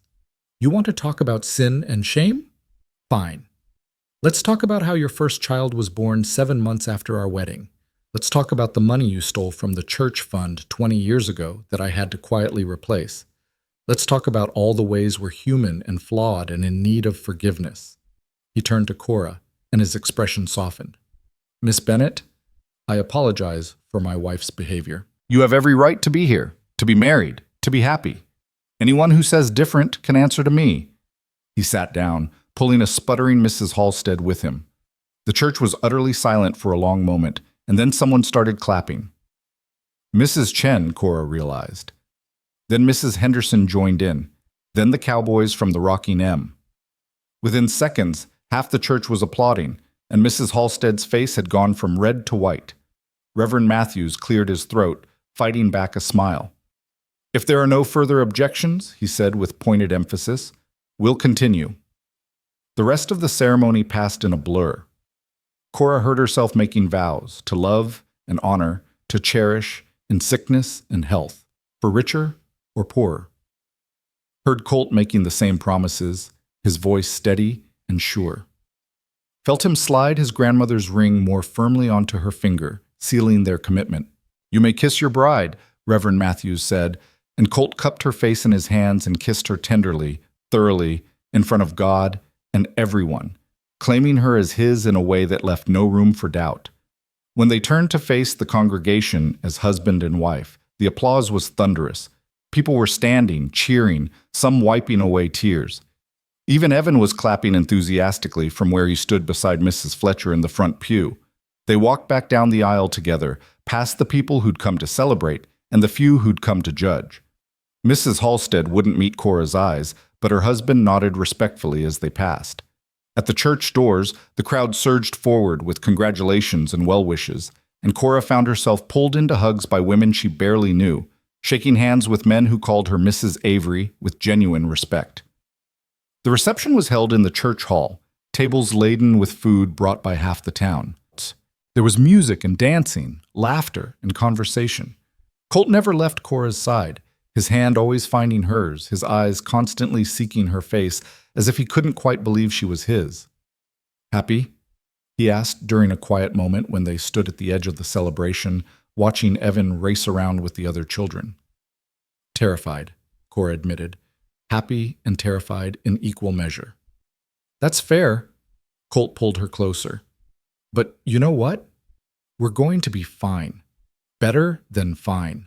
We're going to build something lasting here. A home, a family, a life worth living." "I believe you," Cora said, and realized with wonder that she meant it. "I actually believe you." As the sun began its descent toward the mountains, they loaded their few belongings into Colt's wagon and prepared to head to the ranch. Evan was already asleep in the wagon bed, exhausted from excitement and celebration. Mrs. Fletcher hugged Cora fiercely. "You did good, girl. Real good. And if you need anything at all, you send word and I'll be there."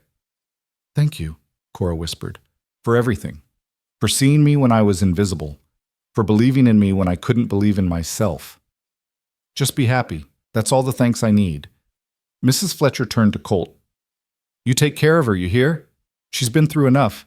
She deserves peace and joy, and all the good things life has to offer." "Yes, ma'am. That's exactly what I intend to give her." Colt helped Cora up onto the wagon seat, then climbed up beside her. "Thank you for standing with us today." They drove out of town as the sun painted the sky in shades of gold and pink, heading toward the ranch that was now their home. Cora watched Silverside recede behind them, this town that had witnessed her humiliation and her triumph, her fear and her courage. She was leaving behind the boarding house room where she'd spent so many nights worrying about the future. But she was taking with her the friendships forged, the community support earned, the knowledge that she'd faced down her worst fears and survived. The cabin looked warm and welcoming when they arrived, lamplight glowing in the windows. Colt had been out earlier to light the stove and lamps, to make it ready for their arrival.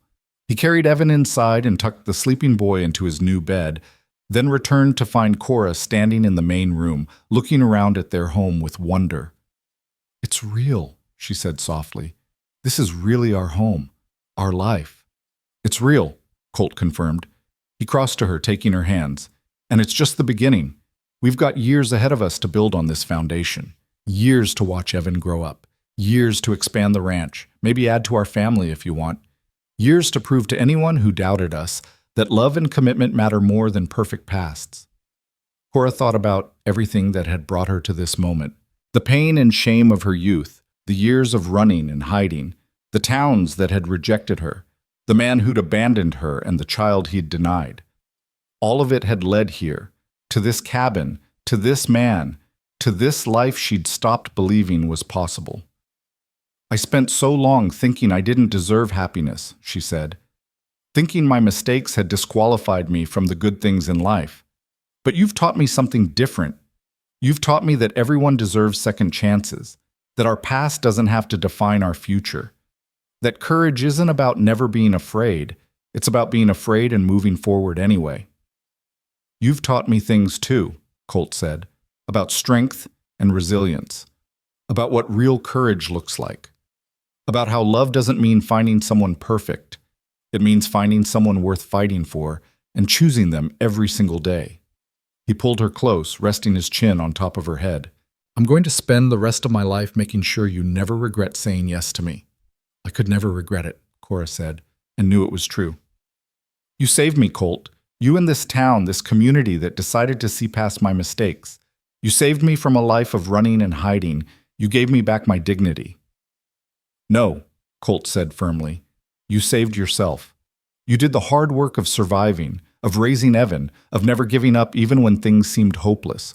All I did was see what was already there and have the good sense to hold on tight." They stood together in their new home, wrapped in each other's arms, listening to the sounds of their son sleeping peacefully in the next room. Outside, the Montana night spread vast and full of stars, the same stars that had witnessed Cora's journey from shame to redemption, from isolation to belonging. The years that followed proved Colt's promises true. The ranch grew and prospered. Evan thrived, growing from a cautious 4-year-old into a confident boy who could rope and ride and help his father with the horses. 2 years after the wedding, Cora gave birth to a daughter they named Sarah, and 3 years after that, a son they called James. The cabin was expanded to accommodate their growing family, rooms added with the same care and craftsmanship Colt had shown in building the original structure. Silverside changed too. Mrs. Halstead grew quieter after her husband's public rebellion, her influence waning as the town evolved.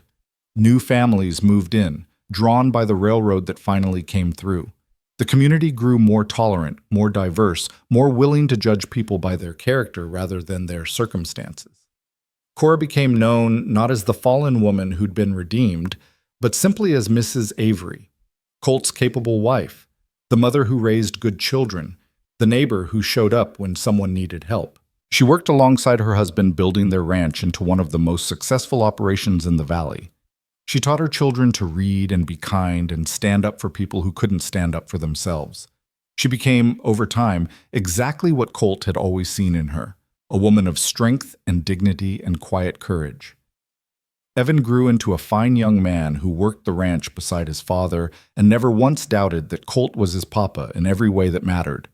When he was 16, Colt legally adopted him, and Evan took the Avery name with pride. He never knew his biological father's identity. Cora decided that Robert Cunningham had forfeited any right to claim her son, and he never asked. The man who'd taught him to skip stones and tie knots and be honest and hardworking was the only father he needed or wanted. 10 years after the wedding, Cora stood on the porch of their expanded cabin, watching the sun set over the valley. Sarah and James were playing in the yard, their laughter carrying on the evening breeze. Evan was in the barn helping Colt with the horses. The land around them was dotted with cattle and horses, fences and outbuildings, the physical evidence of years of hard work and shared dreams. Mrs. Fletcher had passed the previous winter, peacefully in her sleep at 78. She'd lived long enough to see Cora happy and settled, to hold baby Sarah and James, to know that her kindness had borne lasting fruit.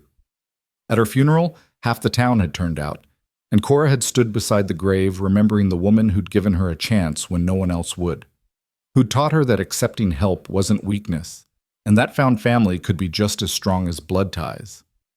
Thinking about Mrs. Fletcher, Colt's voice came from behind her, and Cora turned to find her husband watching her with those same warm eyes that had seen past her shame all those years ago.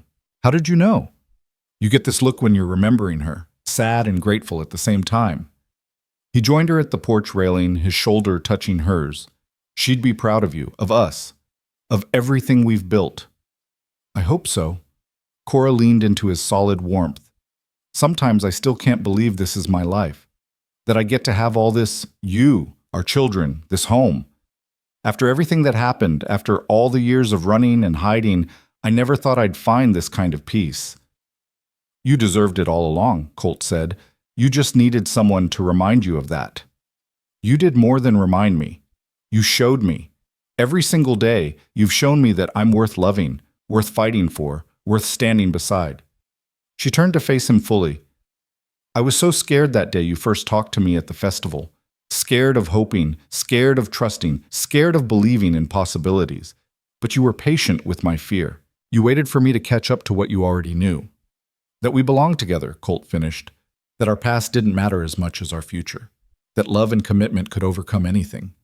He pulled her close, the gesture as natural now as breathing after 10 years of marriage. "Best decision I ever made asking you to marry me. Best day of my life when you said yes." "Mine too," Cora said. Even with Mrs. Halstead's dramatic objection, they both laughed, remembering. Mrs. Halstead had eventually mellowed, her sharp edges worn down by time and her husband's gentle insistence on kindness. She'd never apologized to Cora directly, but she'd stopped spreading gossip and had even brought a basket of apples from her tree when James was born. It wasn't friendship, but it was peace, and Cora had learned that sometimes that was enough. Mama, Papa! Sarah came running up the porch steps, her braids flying behind her. James said I can't learn to rope because I'm a girl, but that's not true, is it? Tell him that's not true. Colt scooped his daughter up with one arm. Your brother's got some learning to do. Come on, let's go show him what Avery women are made of. Your mama can outrope half the hands in this valley when she sets her mind to it. He carried Sarah toward the barn, calling for James to come watch, and Cora stayed on the porch for a moment longer, savoring the scene. Her family, her home, her life, earned through struggle and pain and the courage to keep trying even when everything seemed hopeless. She thought about the girl she'd been at 17, so desperate to be loved that she'd risked everything. About the woman she'd become in the years of running, hardened by judgment but refusing to be broken. About the moment in that church social when Colt had stood up and declared her worth defending. About the wedding where she'd claimed her right to happiness in front of everyone who'd ever doubted her. All of it, every painful moment, every humiliation, every fear, had led her here, had shaped her into a woman strong enough to accept love when it was offered, brave enough to build a life without apology, wise enough to know that her worth had never been determined by other people's opinions. Evan emerged from the barn, tall and strong at 14, and saw her standing alone on the porch. You all right, Ma? He called. I'm perfect, sweetheart. Just enjoying the evening. He grinned and disappeared back inside, and Cora smiled. He never called her Ma anymore except in moments of affection, preferring the more grown-up mom. But she treasured those glimpses of the little boy he'd been, the child who'd clung to her through years of uncertainty and had blossomed into this confident young man under Colt's guidance. The sun touched the mountains, painting the sky in shades of amber and rose. Somewhere in the barn, her family was laughing together, teaching Sarah the skills that would let her hold her own in this frontier territory. In the house behind her, the table was set for dinner. The beds were made. The home they'd built together waited warm and welcoming. Cora Bennett Avery stood on her porch and felt gratitude wash over her so powerfully it brought tears to her eyes.